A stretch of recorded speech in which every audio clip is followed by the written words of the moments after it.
Hare Rama, Rama Rama, Hare Hare, Hare Krishna, Krishna Krishna, Hare Hare, Hare Rama, Rama Rama, Hare Hare, Hare Krishna, Krishna Krishna, Hare Hare, Hare Rama, Rama Rama, Hare Hare, Hare Krishna, Krishna Krishna, Hare Hare, Hare Rama, Rama Rama, Hare Hare, Hare Krishna, Krishna Krishna, Hare Hare, Hare Rama, Rama Rama, Hare Hare, Hare Krishna, Krishna Krishna, Hare Hare, Hare Rama, Rama Rama, Hare Hare, Hare Krishna, Krishna Krishna, Hare Hare, Hare Rama, Rama Rama, Hare Hare, Hare Krishna, Krishna Krishna, Hare Hare, Hare Rama, Rama Rama, Hare Hare.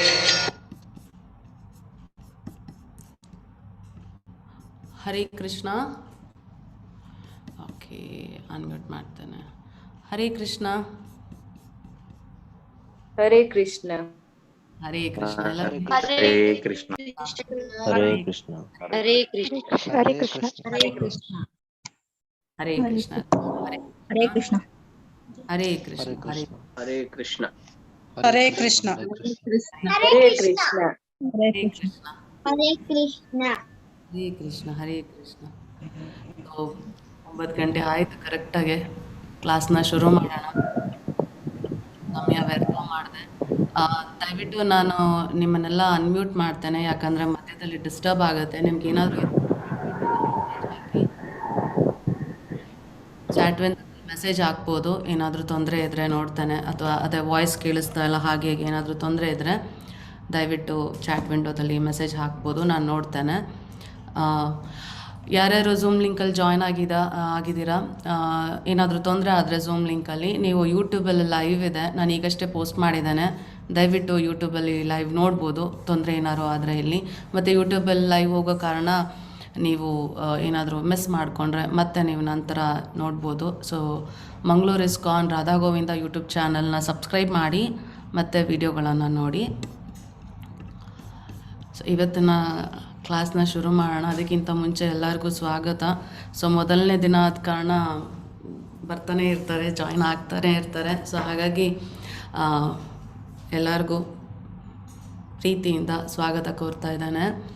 So ಎಲ್ಲರೂ ತುಂಬ okay, ಎಲ್ಲರಿಗೂ voice ಕೇಳಿಸ್ತಾ ಇದೆಯಾ? ಹಾಂ, record ಮಾಡ್ತಾ ಇದ್ದಾನೆ, ಕಳಿಸ್ತೇವೆ. YouTube ಲಿಂಕಲ್ಲಿ ಪೂರ್ತಿ ಲೈವ್ ಬರ್ತಾ ಇದ್ದಾವೆ, ದಯವಿಟ್ಟು ನೋಡಿ. ಹಾಂ, ಎಲ್ಲರಿಗೂ ವಾಯ್ಸ್ ಕೇಳಿಸ್ತಾ ಇದೆಯಾ? ಹರೇ ಕೃಷ್ಣ.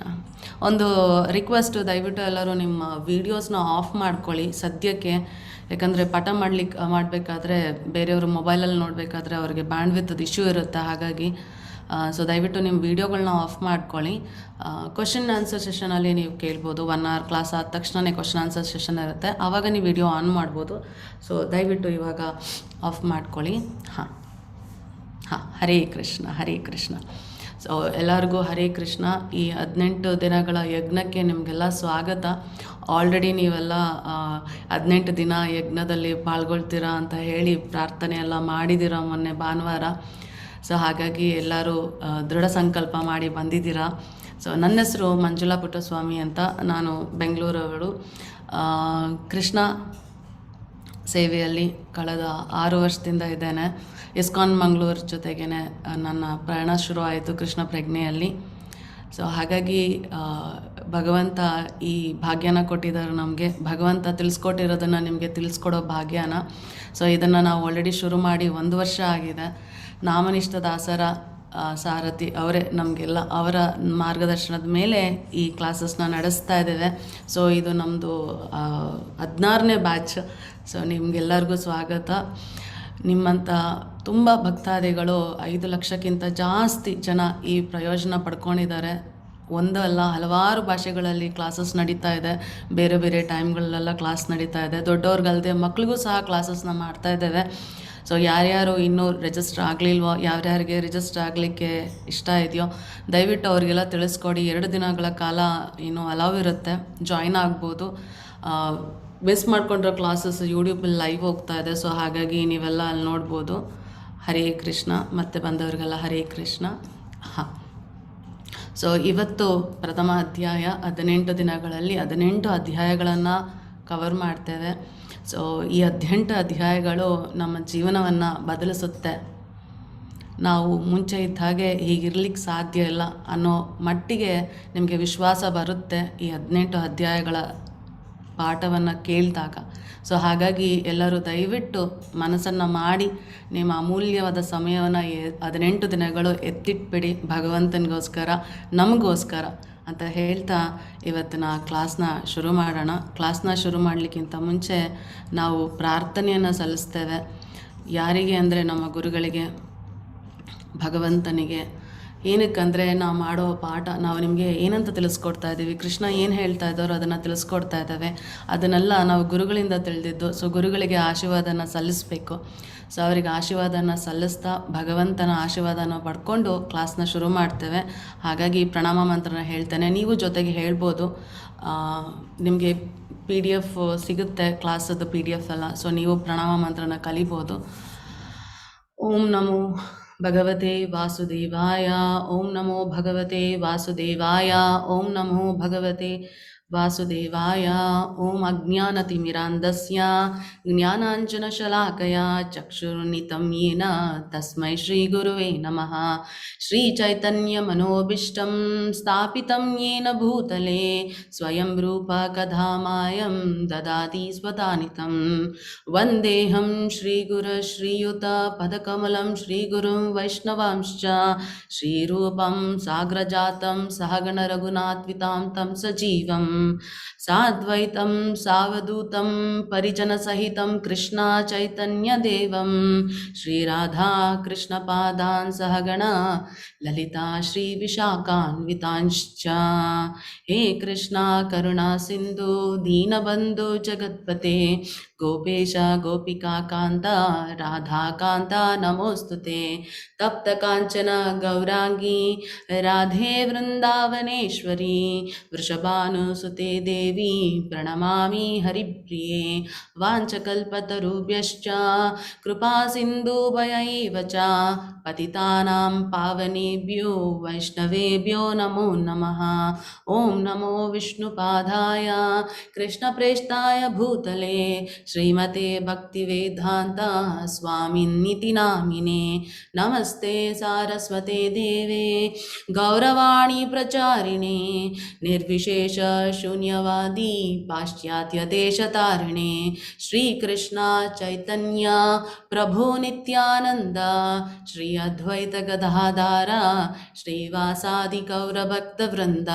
ಹರೇ ಕೃಷ್ಣ ಕೃಷ್ಣ ಕೃಷ್ಣ ಹರೇ ಹರೇ ಹರೇ ರಾಮ ರಾಮ ರಾಮ ಹರೇ ಹರೇ. ನನ್ನ ಶಿಕ್ಷಾ ಗುರುಗಳಾದ ನಾಮನಿಷ್ಠ ದಾಸರ ಆಶೀರ್ವಾದ ಪಡ್ಕೊಂಡು ಶ್ರೀ ಶ್ರೀ ರಾಧಾ ಗೋವಿಂದ. ಇಲ್ಲಿರುವ ವಿಗ್ರಹಗಳು ಮಂಗಳೂರಿನ ಇಸ್ಕಾನ್ ಶ್ರೀ ಶ್ರೀ ರಾಧಾ ಗೋವಿಂದನ ವಿಗ್ರಹಗಳು. ಅವರ ಸೇವೆಗೋಸ್ಕರ ಇವತ್ತಿನ ಕ್ಲಾಸ್ನ ಶುರು ಮಾಡೋಣ. 1 ಸೆಕೆಂಡ್. ಹಾಂ, ಸೊ ಪ್ರತಿದಿನ ಕೆಲವೊಂದು ಶ್ಲೋಕಗಳನ್ನು ಡಿಸ್ಕಸ್ ಮಾಡ್ತಾ ಇರ್ತೇವೆ ನಾವು. ಸೊ ಹಾಗಾಗಿ ಈ ಶ್ಲೋಕಗಳನ್ನು ಓದೋಕ್ಕೆ ಯಾರ್ಯಾರು ಇಂಟ್ರೆಸ್ಟ್ ಇದೆ ದಯವಿಟ್ಟು ಕೈಯನ್ನು ರೇಸ್ ಮಾಡ್ಬೋದು. ಓದಲಿಕ್ಕೆ ಪೂರ್ತಿಯಾಗಿ ಬರೋದಿಲ್ಲ, ಎಲ್ಲೋ ಒಂದು ಸ್ವಲ್ಪ ತಪ್ಪು ಮಾಡ್ತೀರಾ, ಪ್ರಯತ್ನ ಪಡ್ಬೋದು ಅಂತ ಯಾರ್ಯಾರಿಗೆ ಅನಿಸುತ್ತೆ ಮಾಡ್ಬೋದು, ತೊಂದರೆ ಇಲ್ಲ. ತಪ್ಪಿದ್ರೂ ತೊಂದರೆ ಇಲ್ಲ, ನೀವು ಪ್ರಯತ್ನ ಮಾಡಿದ್ರೆ ನಮಗದು ಸಂತೋಷ. ಯಾಕಂದರೆ ಭಗವಂತನ ಬಗ್ಗೆ ತಿಳ್ಕೊಳ್ಳೋದಲ್ದೇ ನಾವು ಶ್ಲೋಕಗಳನ್ನು ಹೇಳೋದನ್ನು ಶುರು ಮಾಡಿಕೊಂಡ್ರೆ ಅಭ್ಯಾಸ ಮಾಡಲಿಕ್ಕೆ ಸುಲಭ ಆಗುತ್ತೆ. ಹಾಗಾಗಿ ದಯವಿಟ್ಟು ಯಾರ್ಯಾರಿಗೆ ಶ್ಲೋಕಗಳನ್ನು ಹೇಳುವ ಆಸೆ ಇದೆಯೋ ಕೈಗಳನ್ನು ರೈಸ್ ಮಾಡ್ಬೋದು. 1 ಸೆಕೆಂಡ್. ನೀಲಮ್ಮ ಮಾತಾಜಿ. ಹರೇ ಕೃಷ್ಣ ನೀಲಮ್ಮ ಮಾತಾಜಿ. ಹರೇ ಕೃಷ್ಣ ಮಾತಾಜಿ. ಹರೇ ಕೃಷ್ಣ ಮಾತಾಜಿ. ಹರೇ ಕೃಷ್ಣ. ಹಾ, ಸೊ ಎಲ್ಲರಿಗೂ ಸ್ವಾಗತ, ಸುಸ್ವಾಗತ. ಇವತ್ತು ಮೊದಲನೇ ದಿನ ನಾವು ಇಸ್ಕಾನ್ ಕಡೆಯಿಂದ ಈ 18 ದಿವಸಗಳ ಭಗವದ್ಗೀತೆಯ ಅರ್ಥ ಮಾಡಿಕೊಳ್ಳುವ ಯಜ್ಞವನ್ನು ಶುರು ಮಾಡಿದ್ದೇವೆ. ಇದನ್ನು ಇಸ್ಕಾನ್ ಸಂಸ್ಥಾಪಕ ಆಚಾರ್ಯರಾದ ಶ್ರೀಮದ್ AC ಭಕ್ತಿ ವೇದಾಂತ ಸ್ವಾಮಿ ಪ್ರಭುಪಾದರ ಬೋಧೆಗಳ ಆಧಾರದ ಮೇಲೆ ನಡೆಸ್ತಾ ಇದ್ದೇವೆ. ಕಾರಣ ಇಷ್ಟೇ, ಇವರು ನಮ್ಮ ಗುರುಗಳು. ನಮಗೆ ಈ ಭಗವಂತ ಕೃಷ್ಣನ ಪ್ರಜ್ಞೆಯಲ್ಲಿ ಬರೋಲಿಕ್ಕೆ ಅವರು ಮೂಲ ಕಾರಣ. ಹಾಗಾಗಿ ಇವರು ಆಚಾರ್ಯರಾಗಿದ್ದಾರೆ. ಇವರು ಯಾರು ಅಂತ ಒಂದು ಸ್ವಲ್ಪ ತಿಳ್ಕೊಳ್ಳೋಣ. ಯಾಕಂದರೆ ಈ ಇಸ್ಕಾನ್ ನಾವು ಎಲ್ಲ ಇರೋದಕ್ಕೆ ಇವರೇ ಕಾರಣ. ಹಾಗಾಗಿ ಇವರ ಬಗ್ಗೆ ಒಂದು ಪುಟ್ಟ ಪರಿಚಯ. ಪ್ರಭುಪಾದವರು ಅಭಯಚರಣ್ ದೇ ಅಂತ ಅವರ ಹುಟ್ಟೆಸರು. ಅವರು ಹುಟ್ಟಿದ್ದು ಕಲ್ಕಟ್ಟಾದಲ್ಲಿ 1896 ಸೆಪ್ಟೆಂಬರ್ 1ನೇ ತಾರೀಕು ಹುಟ್ಟಿದ್ದವರು. ಚಿಕ್ಕ ವಯಸ್ಸಿನಲ್ಲೇ ಭಗವಂತನ ಮೇಲೆ ಪ್ರೀತಿ ಭಕ್ತಿ ಜಾಸ್ತಿ. ಅವರು ಚಿಕ್ಕ ವಯಸ್ಸಲ್ಲಿದ್ದಾಗ ಮೊದಲನೇ ಫೋಟೋನ ನೋಡ್ಬೋದು ನೀವಿಲ್ಲಿ. ಜಗನ್ನಾಥನ ರಥಯಾತ್ರೆ ಪೂರಿಯಲ್ಲಿ ಆಗುತ್ತಲ್ಲ, ಅದೇ ಥರ ಜಗನ್ನಾಥನ ರಥಯಾತ್ರೆಯನ್ನು ಅವರು ಮನೆಯಲ್ಲಿ ಚಿಕ್ಕ ಮಗುವಾಗಿದ್ದಾಗ ಮಾಡಿದ್ದಾರೆ. ಅಪ್ಪನ ಸಹಾಯದಿಂದ ಜಗನ್ನಾಥ ಸುಭದ್ರ ಬಲದೇವರ ಮೂರ್ತಿಯನ್ನು ರಥದಲ್ಲಿ ಕೂಡಿಸ್ಕೊಂಡು ಮಕ್ಕಳ ಜೊತೆಗೆ ಎಲ್ಲ ಸೇರಿ. ವಾಯ್ಸ್ ಕೇಳಿಸ್ತಾ ಇಲ್ವಾ ನೀಲಮ್ಮ ಮಾತಾಜಿ? ಕೇಳಿಸ್ತಾ ಇದೆ ಮಾತಾಜಿ. ದಯವಿಟ್ಟು ನಿಮ್ಮ ನೆಟ್ವರ್ಕ್ನ ಚೆಕ್ ಮಾಡಿ. ನನ್ನ ವಾಯ್ಸ್ ಕ್ಲಿಯರ್ ಆಗಿದೆ. ಯಾರಿಗಾದ್ರೂ ನೆಟ್ವರ್ಕ್ ಇಶ್ಯೂ ಇದ್ರೆ ನೆಟ್ವರ್ಕ್ ಏರಿಯಾದಲ್ಲಿರಲಿ ದಯವಿಟ್ಟು. ಸೊ ಹಾಗಾಗಿ ಚಿಕ್ಕ ವಯಸ್ಸಿನಲ್ಲೇ ಭಗವಂತನ ಸೇವೆಯನ್ನು ಶುರು ಮಾಡಿದವರು ಅವರು. ಎಷ್ಟು ಮಟ್ಟಿಗೆ ಅಂದರೆ ಅವರಿಗೆ ಅಂತಲೇ ರಾಧಾ ಗೋವಿಂದನ ಮೂರ್ತಿ ಇತ್ತು. ಅಷ್ಟು ಭಕ್ತಿಯಲ್ಲಿ ಭಗವಂತನ ಸೇವೆ ಮಾಡಿದವರು ಅಭಯಚರಣ್ ದೇ. ಸೊ ಇವರು ನಂತರ 1922ರಲ್ಲಿ ಅವರ ಗುರುಗಳು, ಸೊ ನೀವೆಲ್ಲಿ ನೋಡ್ಬೋದು, ಶ್ರೀಲಾ ಭಕ್ತಿ ಸಿದ್ಧಾಂತ ಸರಸ್ವತಿ ಠಾಕೂರ್ ಅವರು, ಇವರು ಅವರ ಗುರುಗಳು. ಇದು ನಮ್ಮ ಪ್ರಭುಪಾದ ಅವರನ್ನು ಭೇಟಿ ಆಗ್ತಾರೆ. ಸೊ ನಮ್ಮ ಪ್ರಭುಪಾದವರು ಗಾಂಧಿಯವರ ಸ್ವತಂತ್ರ ಹೋರಾಟದಲ್ಲಿ ಪಾಲ್ಗೊಂಡಿದ್ದರು ಮತ್ತು ವಿದ್ಯಾವಂತರು. ಅವರು ಸ್ಕಾಟಿಷ್ ಚರ್ಚಸ್ ಕಾಲೇಜಲ್ಲಿ BA ಮಾಡಿದರು. ಹಾಗಾಗಿ ಗುರುಗಳನ್ನು ಭೇಟಿ ಮಾಡಿದಾಗ ಅವರ ಗುರುಗಳು ತಿಳಿಸ್ಕೊಟ್ರು, ಭಗವಂತನ ವಿಷಯವಾದ ಕೃಷ್ಣ ಪ್ರಜ್ಞೆಯನ್ನು ಇಂಗ್ಲಿಷ್ ಮಾತಾಡುವವರಲ್ಲಿ ಅದನ್ನು ಎಲ್ಲರಿಗೂ ತಿಳಿಸ್ಕೊಡಿ, ಅಂದರೆ ಆಂಗ್ಲ ಭಾಷೆಯಲ್ಲಿ ಇದನ್ನು ಎಲ್ಲರಿಗೂ ತಿಳಿಸುವ ಪ್ರಯತ್ನ ಮಾಡೋಣ ಅಂತ. ಹಾಗಾಗಿ ಪ್ರಭುಪಾದವರು ಅದನ್ನು ಒಪ್ಕೊತಾರೆ. ಒಪ್ಕೊಂಡ ನಂತರ 1933ರಲ್ಲಿ ಅವರು ದೀಕ್ಷೆಯನ್ನು ಪಡೀತಾರೆ ಅವ್ರ ಗುರುಗಳಿಂದ. ಅದಾದ ನಂತರ 32 ವರ್ಷ ಅವರ ಗುರುಗಳ ಆಜ್ಞೆಯ ಮೇರೆಗೆ ಆಂಗ್ಲ ಭಾಷೆಯಲ್ಲಿ ಭಗವಂತನ ಬಗ್ಗೆ ತಿಳಿಸ್ಕೊಡ್ಲಿಕ್ಕೆ ಎಲ್ಲ ತಯಾರಿಗಳನ್ನು ಮಾಡ್ಕೊತಾರೆ.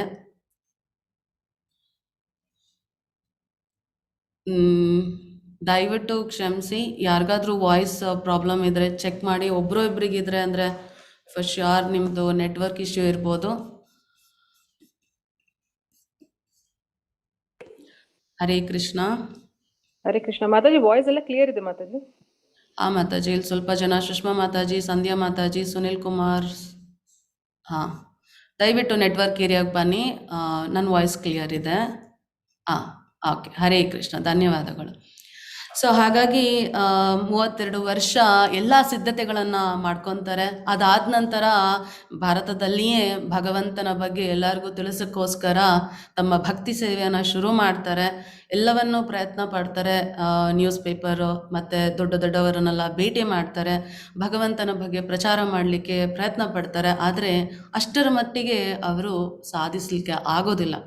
ಹಾಗಾಗಿ ಏನು ಮಾಡ್ತಾರೆ, ಅವರ ಗುರುಗಳ ಆದೇಶದಂತೆ ನಡಿಬೇಕು ಅನ್ನೋ ಕಾರಣಕ್ಕೆ 69ನೇ ವಯಸ್ಸಲ್ಲಿ, ಅಂಥ ಇಳಿ ವಯಸ್ಸಿನಲ್ಲಿ ಅವರು, ಅಂದರೆ 1965ರಲ್ಲಿ ಕಾರ್ಗೋ ಶಿಪ್, ಜಲದೂತ ಕಾರ್ಗೋ ಶಿಪ್, ಇಲ್ಲಿ ನೋಡ್ಬೋದು, ಈ ಕಾರ್ಗೋ ಶಿಪ್ಪಲ್ಲಿ ಅವರು ನ್ಯೂಯಾರ್ಕ್ಗೆ ತೆರಳುತ್ತಾರೆ.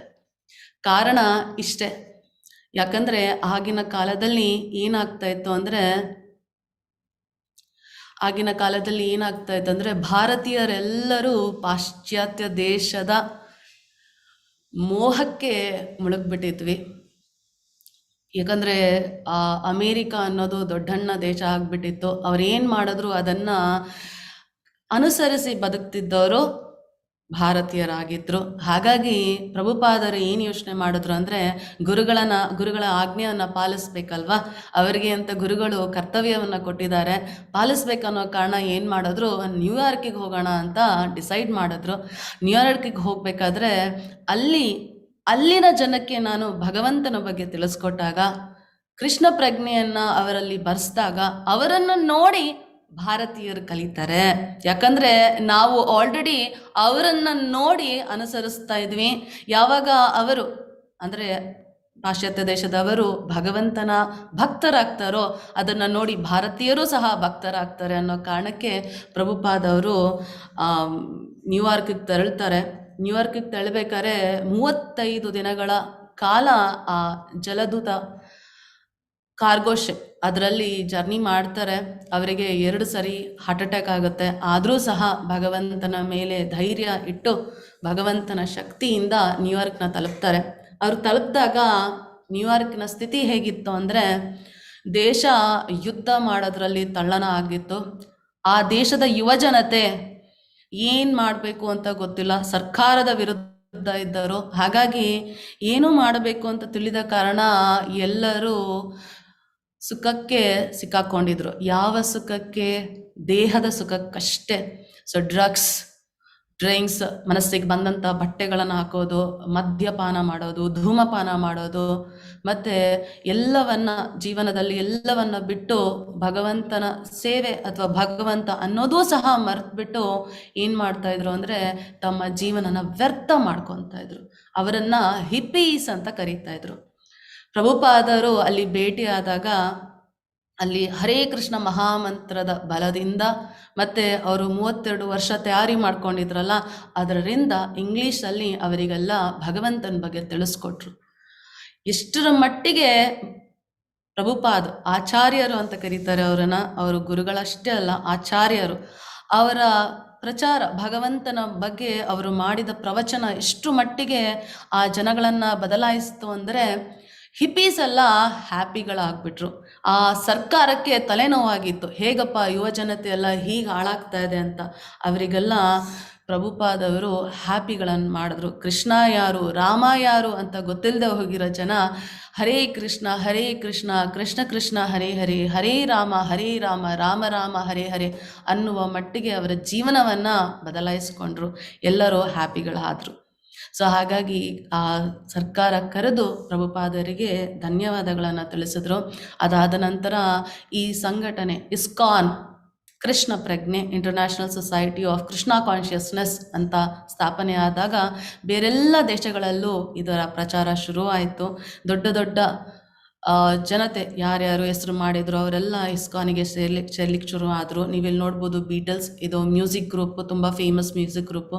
ಸೊ ಪ್ರಭುಪಾದವ್ರು ಏನು ಮಾಡಿದ್ರು ಅಂದರೆ ಹೀಗೆ ದೇಶ ವಿದೇಶಗಳನ್ನೆಲ್ಲ ಸುತ್ತು ಬಂದರು. ಎಷ್ಟು ಸರಿ ಅಂದರೆ ಹತ್ತತ್ರ ಅವರು 11 ಸರಿ ಸುತ್ತು ಬಂದರು, 14 ಸರಿ ಸುತ್ತು ಬಂದರು. 11 ವರ್ಷ 69ನೇ ವರ್ಷಕ್ಕೆ ಹೋಗಿದ್ದವರು 11 ವರ್ಷ ಈ ವಿಶ್ವ ಪರ್ಯಟನೆ ಮಾಡಿದ್ರು. 14 ಸರಿ ವಿಶ್ವವನ್ನು ಸುತ್ತಿದ್ರು. 100 ದೇವಸ್ಥಾನಗಳನ್ನು ಸ್ಥಾಪನೆ ಮಾಡಿದ್ರು. ವಿವಿಧ ದೇಶಗಳಲ್ಲಿ 100 ದೇವಸ್ಥಾನ, ರಾಧಾ ಗೋವಿಂದನ, ಕೃಷ್ಣನ ಮತ್ತು ರಾಧಾರಾಣಿಯ ದೇವಸ್ಥಾನವನ್ನು ಸ್ಥಾಪನೆ ಮಾಡಿದ್ರು. ಅದಲ್ಲದೆ ಅವರ ಮಹಾನ್ ಕೊಡುಗೆ ಪುಸ್ತಕಗಳು. ಹತ್ತತ್ರ 17 ವಾಲ್ಯೂಮ್ಸ್ ಅಷ್ಟು ಪುಸ್ತಕಗಳನ್ನು 17 ವಾಲ್ಯೂಮ್ಸ್ ಅಷ್ಟು ಪುಸ್ತಕಗಳನ್ನು ಅವರು ಪಬ್ಲಿಷ್ ಮಾಡಿದ್ದಾರೆ. ಅದಲ್ಲದೆ ಅವರು ಬರೆದಿರೋ ಪುಸ್ತಕಗಳನ್ನು 76 ಭಾಷೆಗಳಲ್ಲಿ ಅನುವಾದ ಆಗಿದೆ. ನಮಗೆ ಓದಲಿಕ್ಕೆ ಸಮಯ ಆಗಲ್ಲ ಅಂತ ಸಂಪತ್ತನ್ನು ಕೊಟ್ಟು ಹೋಗಿದ್ದಾರೆ. ನಮಗೆ ಅಷ್ಟು ಸಂಪತ್ತನ್ನು ಕೊಟ್ಟಿದ್ದಾರೆ. ಅದರಲ್ಲಿ ತುಂಬ ಪ್ರಸಿದ್ಧವಾದದ್ದು ಭಗವದ್ಗೀತಾ ಯಥಾರೂಪ ನಾವಿವಾಗ ಕಲಿತಾ ಇರೋದು ಅಲ್ಲಿಂದಾನೆ. ಮತ್ತೆ ಶ್ರೀಮದ್ ಭಾಗವತಂ, ಅದಾದ ನಂತರ ಚೈತನ್ಯ ಚರಿತಾಮೃತ, ಇವು ತುಂಬ ವಾಲ್ಯೂಮ್ಸ್ ಅಲ್ಲಿದೆ. ಅದನ್ನು ಬಿಟ್ಟು ಇನ್ನು ಸಣ್ಣ ಪುಟ್ಟ ಪುಸ್ತಕಗಳನ್ನೆಲ್ಲ ಬರೆದಿದ್ದಾರೆ ನಮಗೆ ಭಗವಂತನ ಬಗ್ಗೆ, ಭಕ್ತಿ ಸೇವೆ ಬಗ್ಗೆ ಜ್ಞಾನ ಹೆಚ್ಚಾಗಲಿ ಅಂತ. ಅದಾದ ನಂತರ ಬ್ಯಾಕ್ ಟು ಗಾಡೆಡ್ ಅನ್ನುವ ಮ್ಯಾಗಝಿನ್ ಸಹ ಅವರು ಸ್ಥಾಪನೆ ಮಾಡಿದ್ರು. ಹೀಗಾಗಿ ವಿಶ್ವದಾದ್ಯಂತ ಅವರು ತಿರುಗಾಡಿ ಭಗವಂತನ ಸೇವೆಗೆ ಅಂತ ಎಲ್ಲ ಭಕ್ತಾದಿಗಳನ್ನು ಒಂದುಗೂಡಿಸಿದ್ರು. ಇಲ್ಲಿ ಒಂದು ಪುಟ್ಟ ವಿಡಿಯೋ ಇದೆ, 1 ನಿಮಿಷ ಇರೋದಷ್ಟೇ, ಕೆಲವು ನಿಮಿಷಗಳಿದ್ದಾವೆ. ಎಲ್ಲೆಲ್ಲಿ ಸ್ಥಾಪನೆ ಆಯಿತು ದೇವಸ್ಥಾನ ಪ್ರಭುಪಾದ ಅವರ ಕಡೆಯಿಂದ ಅಂತ ನೋಡ್ಬೋದು. ನಮೋ ವಿಷ್ಣುಪಾದಾಯ ಕೃಷ್ಣ ಪೃಷ್ಠಾಯ ಭೂತಲೆ ಶ್ರೀಮತೆ ಭಕ್ತಿ ವೇದಾಂತ ಸ್ವಾಮಿ ಇತಿ ನಾಮಿನೇ. ನಮೋ ವಿಷ್ಣುಪಾದಾಯ ಕೃಷ್ಣ ಪೃಷ್ಠಾಯ ಭೂತಲೆ ಶ್ರೀಮತೆ ಭಕ್ತಿ ವೇದಾಂತ ಸ್ವಾಮಿ ಇತಿ ನಾಮಿನೇ. ನಮಸ್ತೆ ಸರಸ್ವತೆ ದೇವೆ ಗೌರವಾಣಿ ಪ್ರಚಾರಿಣೆ ನಿರ್ವಿಶೇಷ ಶೂನ್ಯವಾದಿ ಪಾಶ್ಚಾತ್ಯಾದೇಶಕಾರಿಣೆ.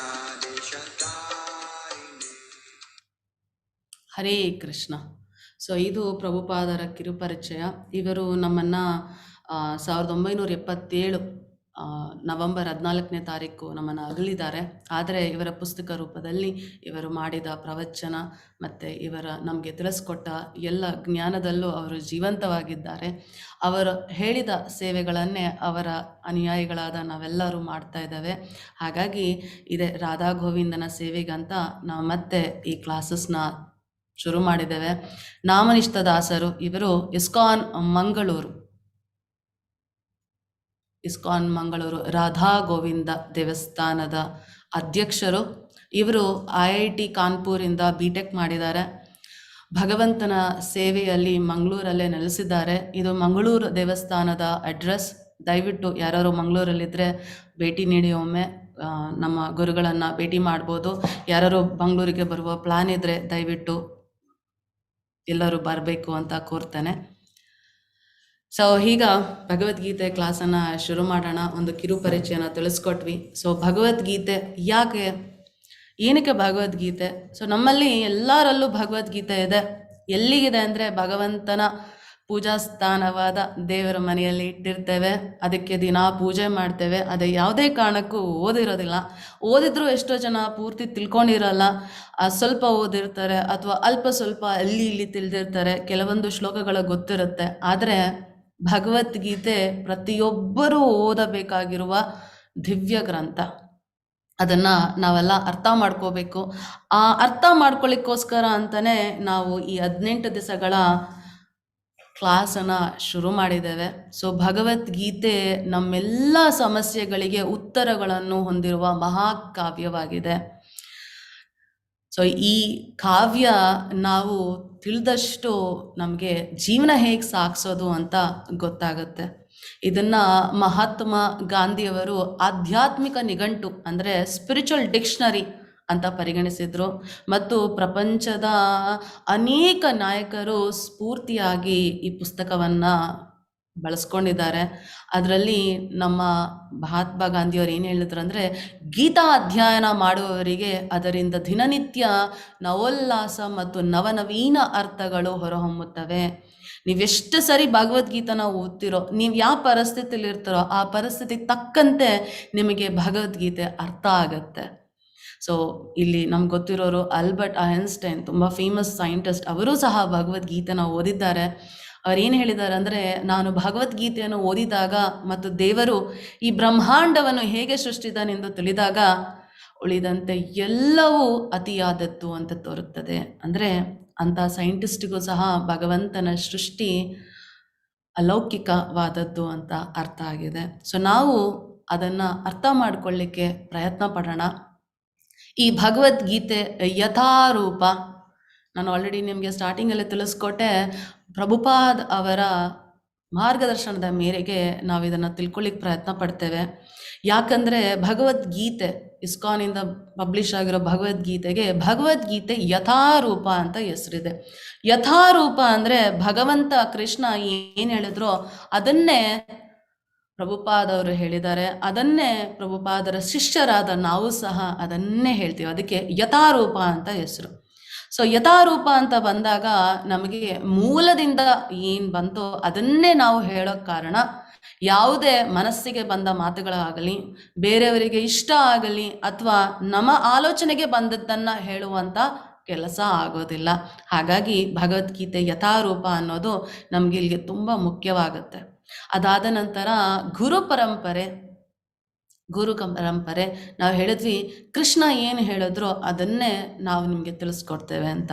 ಹಾಗಾಗಿ ಅದು ಹೇಗೆ ಬಂತು ಅಂತ ತಿಳ್ಕೊಬೇಕಾಗಿರೋದು ನಮ್ಮ ಕರ್ತವ್ಯ ಆಗುತ್ತೆ. ಸೊ ಕೃಷ್ಣನಿಂದ ಬ್ರಹ್ಮದೇವರಿಗೆ ಜ್ಞಾನ ಬರುತ್ತೆ. ಆ ಜ್ಞಾನವಂತ ಬ್ರಹ್ಮದೇವರು ತಮ್ಮ ಮಗನಾದ ನಾರದ ಮುನಿಗಳಿಗೆ ತಿಳಿಸ್ಕೊಡ್ತಾರೆ. ಹಾಗೆ ಈ ಗುರು ಪರಂಪರೆ ಅಂತ ಒಂದು ಲೀನಿಯೇಜ್ ಅಂತ ಇದೆ. ಸೊ ಏನಿದು ಉತ್ತರಾಧಿಕಾರವಿದೆ.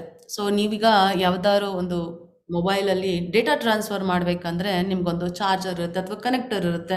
ಈಗ ವೈಫೈಯಲ್ಲೂ ಚಾರ್ಜ್ ಮಾಡ್ತೀರಾ, ಕನೆಕ್ಷನ್ ಸರಿಯಾಗಿಲ್ಲ ಅಂತ ಅಂದರೆ ಕಂಪ್ಲೀಟ್ ಡೇಟಾ ಟ್ರಾನ್ಸ್ಫರ್ ಆಗೋದಿಲ್ಲ. ಸೊ ಕನೆಕ್ಷನ್ನು ನೀಟಾಗಿರಬೇಕು. ಹಾಗಾಗಿ ಭಗವಂತ ಏನು ಹೇಳಿದ್ನೋ ಅದನ್ನು ಅವನ ಹೇಳಿದ ರೀತಿಯೇ ತಿಳ್ಕೋಬೇಕು, ಅವನು ಹೇಳಿದ ರೀತಿಯಲ್ಲೇ ಅರ್ಥ ಮಾಡ್ಕೋಬೇಕು ಅಂದಾಗ ಒಂದು ಕನೆಕ್ಷನ್ ಇರಬೇಕು. ಆ ಕನೆಕ್ಷನ್ನೇ ಈ ಗುರು ಪರಂಪರೆ. ಸೊ ಈ ಗುರು ಪರಂಪರೆ ನಮಗೆ ಇಲ್ಲಿ ಲಿಸ್ಟನ್ನು ಕೊಟ್ಟಿದ್ದೇವೆ. ಏವಂ ಪರಂಪರಾ ಪ್ರಾಪ್ತಂ ಇಮಂ ರಾಜಶ್ರೇಯ ವಿದುಹು ಅಂದರೆ ಭಗವದ್ಗೀತೆಯ 4ನೇ ಅಧ್ಯಾಯದ 2ನೇ ಶ್ಲೋಕದಲ್ಲಿ ಭಗವಂತ ಈ ಭಗವದ್ಗೀತೆ ಗುರು ಪರಂಪರೆಯಿಂದ ಬಂದಿರೋದು ಅಂತ ತಿಳಿಸ್ಕೊಟ್ಟಿದ್ದಾರೆ. ಕೃಷ್ಣ ಮೊದಲು ಇದನ್ನು ಯಾರಿಗೆ ಹೇಳಿದ್ರು, ಅರ್ಜುನನ ಅಥವಾ ಬೇರೆ ಯಾರು ಅಂತ ಮುಂದಿನ ಅಧ್ಯಾಯಗಳಲ್ಲಿ ತಿಳ್ಕೊತೇವೆ. ಹಾಗಾಗಿ ನಾವಿಲ್ಲಿ ನಮ್ಮ ಪರಂಪರೆಯನ್ನು ಒಮ್ಮೆ ನೋಡೋಣ.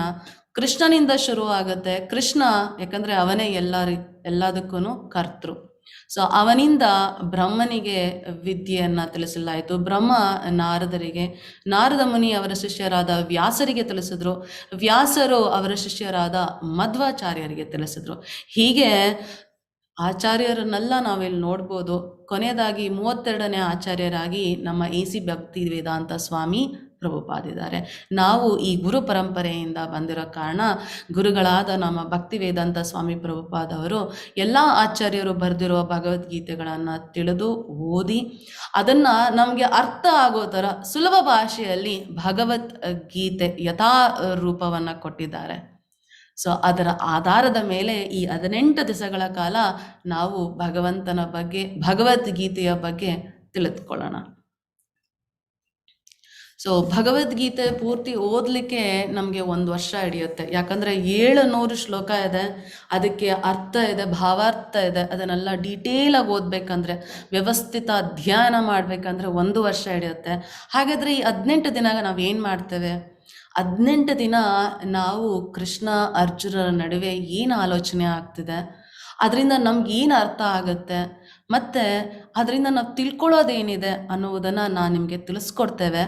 ಸೊ ಅದರಿಂದ ಮುಂದಕ್ಕೆ ಈ 18 ದಿನಗಳ ಕಾರ್ಯಕ್ರಮ ಉದ್ದೇಶ ಏನು ಅಂದರೆ ಗೀತೆಯ ಆಳವಾದ ಅಧ್ಯಯನಕ್ಕೆ ನಿಮ್ಮನ್ನು ಸಿದ್ಧಪಡಿಸುವುದು.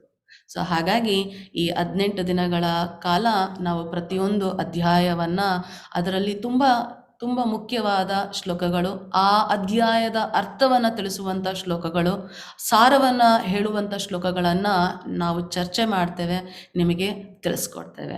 ಹಾಗಾಗಿ ಬನ್ನಿ ಗೀತೆಯ ಅತೀಂದ್ರಿಯತೆಗೆ ಪ್ರಯಾಣ ಪ್ರಾರಂಭಿಸೋಣ. ಸ್ವಾಗತ, ಸುಸ್ವಾಗತ. ಸೊ ಭಗವದ್ಗೀತೆ ಹೇಗೆ ಬಂತು ತುಂಬ ಇಂಪಾರ್ಟೆಂಟು.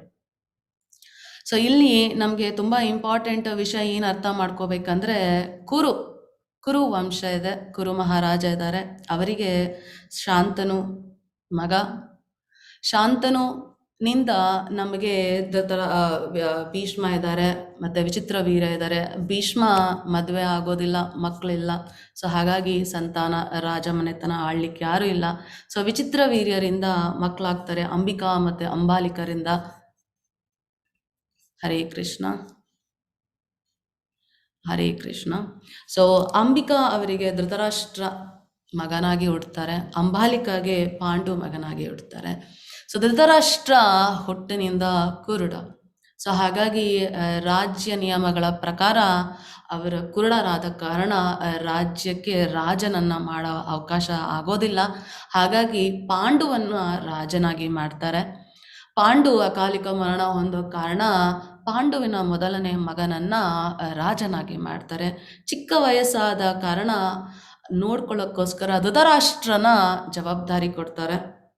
ಆದರೆ ಯಾವಾಗ ಪಾಂಡು ಪುತ್ರರು ದೊಡ್ಡವರಾದರೂ ಅವರ ಜೊತೆಗೆ ಧೃತರಾಷ್ಟ್ರನ ಪುತ್ರರು ದೊಡ್ಡವರಾದರು. ಆದರೆ ಧೃತರಾಷ್ಟ್ರ ತನ್ನ ಮಕ್ಕಳಿಗೆ ರಾಜ್ಯ ಬರಬೇಕು ಅಂತ ಹೇಳಿ ತನ್ನ ಹುಟ್ಟು ಕುರುಡನ್ನು ಜ್ಞಾನದಲ್ಲೂ ಕುರುಡುತನವನ್ನು ತೋರಿಸ್ಬಿಡ್ತಾರೆ. ಸೊ ಹಾಗಾಗಿ ಏನಾಗುತ್ತೆ ಅಂದರೆ ಕೌರವರು ಪಾಂಡವರನ್ನು, ಅಂದರೆ ಧೃತರಾಷ್ಟ್ರನ ಮಕ್ಕಳು ಪಾಂಡುವಿನ ಮಕ್ಕಳಿಗೆ ಕೊಡಬಾರದ ತೊಂದರೆನ ಕೊಡ್ತಾರೆ. ಅವರನ್ನು ಎಲ್ಲ ಕಷ್ಟಗಳಿಗೆ ಸಿಕ್ಕಾಕ್ಸ್ತಾರೆ, ಮೋಸ ಮಾಡ್ತಾರೆ, ಅವರನ್ನು ಸಾಯಿಸುವ ಪ್ರಯತ್ನ ಮಾಡ್ತಾರೆ, ಮತ್ತು ಅವರನ್ನು ಕಾಡಿಗೆ ಅಟ್ತಾರೆ, ವನವಾಸಕ್ಕೆ ಅಟ್ತಾರೆ. ಇದೆಲ್ಲ ಆದ ಮೇಲೂ ಸಹ ವಾಪಸ್ ಬಂದಾದ್ಮೇಲೆ ಅವ್ರಿಗೆ ಕೊಡಬೇಕಾಗಿರುವ ಜಾಗವನ್ನು ಕೊಡುವುದಿಲ್ಲ. ಕೃಷ್ಣನ ಸಂಧಾನದ ಮೇರೆಗೆ 5 ಹಳ್ಳಿಗಳನ್ನಾರು ಕೊಡಿ, 5 ಪಾಂಡವರಿದ್ದಾರೆ, 5 ಹಳ್ಳಿಗಳನ್ನಾರು ಕೊಡಿ ಅಂತ ಕೇಳಿದಾಗ ದುರ್ಯೋಧನ ಅದಕ್ಕೂ ಒಪ್ಪೋದಿಲ್ಲ. ಹಾಗಾಗಿ ಏನಾಗುತ್ತೆ, ಧರ್ಮದ ಯುದ್ಧ ಕೊನೆಗೆ ಫಿಕ್ಸ್ ಆಗುತ್ತೆ. ಸೊ ಈ ಧರ್ಮದ ಯುದ್ಧ ಆಗೋ ಸಮಯದಲ್ಲಿ ನಮ್ಮ ಅರ್ಜುನ ಗೊಂದಲಕ್ಕೊಳಗಾಗ್ತಾನೆ. ಗೊಂದಲಕ್ಕೊಳಗಾಗ್ತಾನೆ ಅಂದರೆ ರಾಜ್ಯವನ್ನು ಅನುಭವಿಸೋಕ್ಕೋಸ್ಕರ ನಮ್ಮವರನ್ನೆಲ್ಲ ಸಾಯಿಸ್ಬೇಕಾ, ಈ ಯುದ್ಧ ಬೇಕಾ ಅನ್ನುವ ಪ್ರಶ್ನೆ ಅವನ ಮನಸ್ಸಲ್ಲಿ ಮೂಡುತ್ತೆ. ಸೊ ಅವನಲ್ಲಿ ಮೂಡುವ ಈ ಗೊಂದಲಕ್ಕೆ ಕೃಷ್ಣ ಏನು ಉತ್ತರ ಕೊಡ್ತಾರೆ? ಅರ್ಜುನ ಯುದ್ಧ ಮಾಡ್ತಾರ ಇಲ್ವಾ? ಯಾವುದೇ ಕಾರಣಕ್ಕೂ ಒಪ್ಪದೆ ಹೋಗಿರೋ ದುರ್ಯೋಧನ ಯುದ್ಧ ಮಾಡದೇ ಇರ್ತಾನ ಅಥವಾ ಯುದ್ಧ ಮಾಡಿ ಜಯಿಸ್ತಾನ, ಅವನು ಬಯಸಿದ್ನೆಲ್ಲ ಪಡ್ಕೊತಾನ ಅನ್ನೋದನ್ನ ನಾವೀಗ ತಿಳ್ಕೊಬೇಕಾಗತ್ತೆ. ಸೊ ಹಾಗಾಗಿ ಪರಿಸ್ಥಿತಿ ಏನು, ವೇದವ್ಯಾಸರು ಮಹಾಭಾರತವನ್ನು ಬರೆದಿದ್ದಾರೆ. ಮಹಾಭಾರತದಲ್ಲಿ ಕುರುಕ್ಷೇತ್ರ ಯುದ್ಧ ಅಂದರೆ ಪಾಂಡವರು ಕೌರವರು ಯುದ್ಧ ಮಾಡೋಕ್ಕೆ ಕುರುಕ್ಷೇತ್ರ ಅನ್ನುವ ಜಾಗದಲ್ಲಿ ಸೇರಿದ್ದಾರೆ. ಆ ಸಮಯದಲ್ಲಿ ಅರ್ಜುನನು ಕೃಷ್ಣನ ಜೊತೆಗೆ ತನ್ನ ಮನಸ್ಥಿತಿ, ಅವನ ಗೊಂದಲಗಳನ್ನು ಹೇಳ್ಕೊತಾರೆ. ಅದಕ್ಕೆ ಕೃಷ್ಣ ಉತ್ತರವನ್ನು ಕೊಡ್ತಾರೆ. ಇದನ್ನೇ ಭಗವದ್ಗೀತೆ ಅಂತ ನಾವು ಕರಿತೇವೆ. ಸೊ ಇದರ ಬಗ್ಗೆ ನಾವು ಚರ್ಚೆಯನ್ನು ಮಾಡ್ತಾ ಇದ್ದೇವೆ. ಸೊ ಭಗವದ್ಗೀತೆಯಲ್ಲಿ 5 ಮುಖ್ಯ ವಿಷಯಗಳಿದ್ದಾವೆ. ಅದು ಈಶ್ವರ ಅಂದರೆ ದೇವರು ಯಾರು, ಜೀವ ಅಂದರೆ ಜೀವಂತ, ನಾವು ನಿಯಂತ್ರಿತರು, ದೇವರು ನಿಯಂತ್ರಿಸುವರು ಯಾರನ್ನ, ಪ್ರಕೃತಿ ವಸ್ತು ಸ್ವಭಾವ, ಕಾಲ ಸಮಯ ಮತ್ತು ಕರ್ಮ. ಸೊ ಈ 5ಅನ್ನೂ ಸಹ ನಾವು ಅರ್ಥ ಮಾಡ್ಕೊತೇವೆ. ಸೊ ಭಗವದ್ಗೀತೆಯಲ್ಲಿ ಪರಮ ನಿಯಮಕನಾದ ಈಶ್ವರ ಮತ್ತು ನಿಯಮಕ್ಕೊಳಪಟ್ಟ ಜೀವಿಗಳು, ಪ್ರಕೃತಿ ಅಂದರೆ ಐಹಿಕ ನಿಸರ್ಗ ಮತ್ತು ಕಾಲ, ಇಡೀ ವಿಶ್ವದ ಅಸ್ತಿತ್ವದ ಅಥವಾ ಐಹಿಕ ನಿಸರ್ಗದ ಕಾಲಾವಧಿ ಮತ್ತು ಕರ್ಮ, ಇವುಗಳನ್ನು ಚರ್ಚಿಸಲಾಗಿದೆ. ಸೊ ಇದನ್ನು ಒಂದೊಂದಾಗಿ ನಾವು 18 ಅಧ್ಯಾಯಗಳಲ್ಲಿ ಅರ್ಥ ಮಾಡ್ಕೊಳ್ಳೋಕೆ ಪ್ರಯತ್ನ ಪಡೋಣ. ವಿಶ್ವ ಸೃಷ್ಟಿಯು ವಿವಿಧವಾದ ಕರ್ಮಗಳಿಂದ ತುಂಬಿದೆ. ಕರ್ಮ ಅಂದರೆ ಆಕ್ಟಿವಿಟೀಸ್, ನಾವು ಮಾಡುವ ಕೆಲಸಗಳು. ಎಲ್ಲ ಜೀವಿಗಳು ವಿವಿಧ ಕರ್ಮಗಳಲ್ಲಿ ತೊಡಗಿದ್ದಾರೆ. ದೇವರೆಂದರೇನು, ಜೀವಾತ್ಮರು ಯಾರು, ಪ್ರಕೃತಿ ಎಂದರೇನು, ವಿಶ್ವ ಸೃಷ್ಟಿ ಎಂದರೇನು, ಅದನ್ನು ಕಾಲವು ಹೇಗೆ ನಿಯಂತ್ರಿಸುತ್ತದೆ ಮತ್ತು ಜೀವಿಗಳು ಕರ್ಮಗಳು ಯಾವ್ಯಾವು ಅಂತ ಭಗವದ್ಗೀತೆಯಿಂದ ನಾವು ಕಲಿಯಬೇಕು. ಸೊ ಇದನ್ನು ನಾವು ನಿಮಗೆ ತಿಳಿಸ್ಕೊಡುವ ಪ್ರಯತ್ನವನ್ನು ಮಾಡ್ತೇವೆ. ಸೊ ಈಗ ಭಗವದ್ಗೀತೆನ ಯಾಕೆ ಓದಬೇಕು? ಭಗವದ್ಗೀತೆ ಏನು ಅಂತ ಹೇಳಿದ್ವಿ, ಗುರು ಪರಂಪರೆ ಬಗ್ಗೆ ತಿಳಿಸ್ಕೊಟ್ವಿ, ಭಗವದ್ಗೀತೆಯಲ್ಲಿ ಏನಿದೆ ಅಂತ ಸ್ವಲ್ಪ ತಿಳಿಸ್ಕೊಟ್ಟೆ. ಸೊ ಭಗವದ್ಗೀತೆನ ನಾವೆಲ್ಲ ಯಾಕೆ ಓದಬೇಕು? ಉತ್ತರ ಇಷ್ಟೇ, ನಾವೆಲ್ಲ ಭೂಮಿ ಮೇಲೆ ಜನ್ಮವನ್ನು ತಾಳಿದ್ದೇವೆ, ನಮಗೆಲ್ಲ ವಿವಿಧವಾದ ರೂಪ ಬಂದಿದೆ, ನಾವು ಈ ಜನ್ಮದಲ್ಲಿ ಮನುಷ್ಯ ದೇಹವನ್ನು ಪಡ್ಕೊಂಡಿದ್ದೇವೆ. ನಾವ್ಯಾರು, ನಮ್ಮ ಕೆಲಸ ಯಾರು, ಭಗವಂತ ಯಾರು, ಅವನಿಗೂ ನಮಗೂ ಏನು ಸಂಬಂಧ, ನಾವು ಏನನ್ನ ಮಾಡಬೇಕು, ನಾವೆಲ್ಲಿರಬೇಕು ಅನ್ನೋದನ್ನ ತಿಳ್ಕೋಬೇಕು ಅಂದರೆ ಭಗವದ್ಗೀತೆ ನಾವು ಓದಬೇಕು. ಅದನ್ನು ಬಿಟ್ಟು ನಾವು ಲೌಕಿಕ ಜ್ಞಾನಕ್ಕೆ ಬಂದರೆ, ನಾನು ಇಷ್ಟೆಲ್ಲ ಕಷ್ಟಪಟ್ಟರೂ ಸಹ ಯಾಕೆ ನನಗೆ ಬೇರೆಯವ್ರಿಗೆ ಸಿಕ್ಕಿರೋ ಫಲ ಸಿಗ್ತಾ ಇಲ್ಲ? ಸ್ವಲ್ಪ ಜನ ಸಂತೋಷವಾಗಿದ್ದಾರೆ, ಸ್ವಲ್ಪ ಜನ ದುಃಖವಾಗಿದ್ದಾರೆ, ಸ್ವಲ್ಪ ಜನಕ್ಕೆ ಕಾಯಿಲೆ ಇಲ್ಲ, ಸ್ವಲ್ಪ ಜನಕ್ಕೆ ಮೈಯೆಲ್ಲ ಕಾಯಿಲೆ ಇದೆ, ಸ್ವಲ್ಪ ಜನ ತುಂಬ ದಿನ ಬದುಕಿರ್ತಾರೆ, ಸ್ವಲ್ಪ ಜನ ತುಂಬ ಬೇಗ ಈ ಜಗತ್ತನ್ನು ಬಿಡ್ತಾರೆ. ಯಾಕೆ ಒಂದು ಕಡೆ ಸಂತೋಷ ಇದೆ, ಯಾಕೆ ಒಂದು ಕಡೆ ದುಃಖ ಇದೆ, ಯಾಕೆ ಒಮ್ಮೆ ನಮ್ಗೆ ಸಂತೋಷ ಬರುತ್ತೆ ಆಮೇಲೆ ದುಃಖ ಬರುತ್ತೆ? ಏನಕ್ಕೆ ಈ ವ್ಯವಸ್ಥೆ ಹೀಗಿದೆ? ಕಷ್ಟಪಟ್ಟು ಒಂದನ್ನು ಪಡ್ಕೊತೇವೆ, ಪಡ್ಕೊಂಡ ನಂತರ ಅದೆಲ್ಲಿ ಕಳೆದೋಗುತ್ತೋ ಅನ್ನೋ ಭಯದಲ್ಲಿ ಜೀವನ ಸಾಗಿಸ್ತೇವೆ. ಸುಖ ಅಂದರೆ ಏನು? ಸುಖ ಒಂದನ್ನು ಪಡ್ಕೊಂಡು ಕಳ್ಕೊಳ್ಳೋದೇನಾ, ಅಥವಾ ಕಳ್ಕೊಂಡಿರೋದನ್ನ ಪಡ್ಕೊಂಡಾಗ ಸುಖ ಸಿಗುತ್ತಾ? ನಿಜವಾದ ಸುಖ ಯಾವುದು, ಶಾಶ್ವತವಾದ ಸುಖ ಯಾವುದು?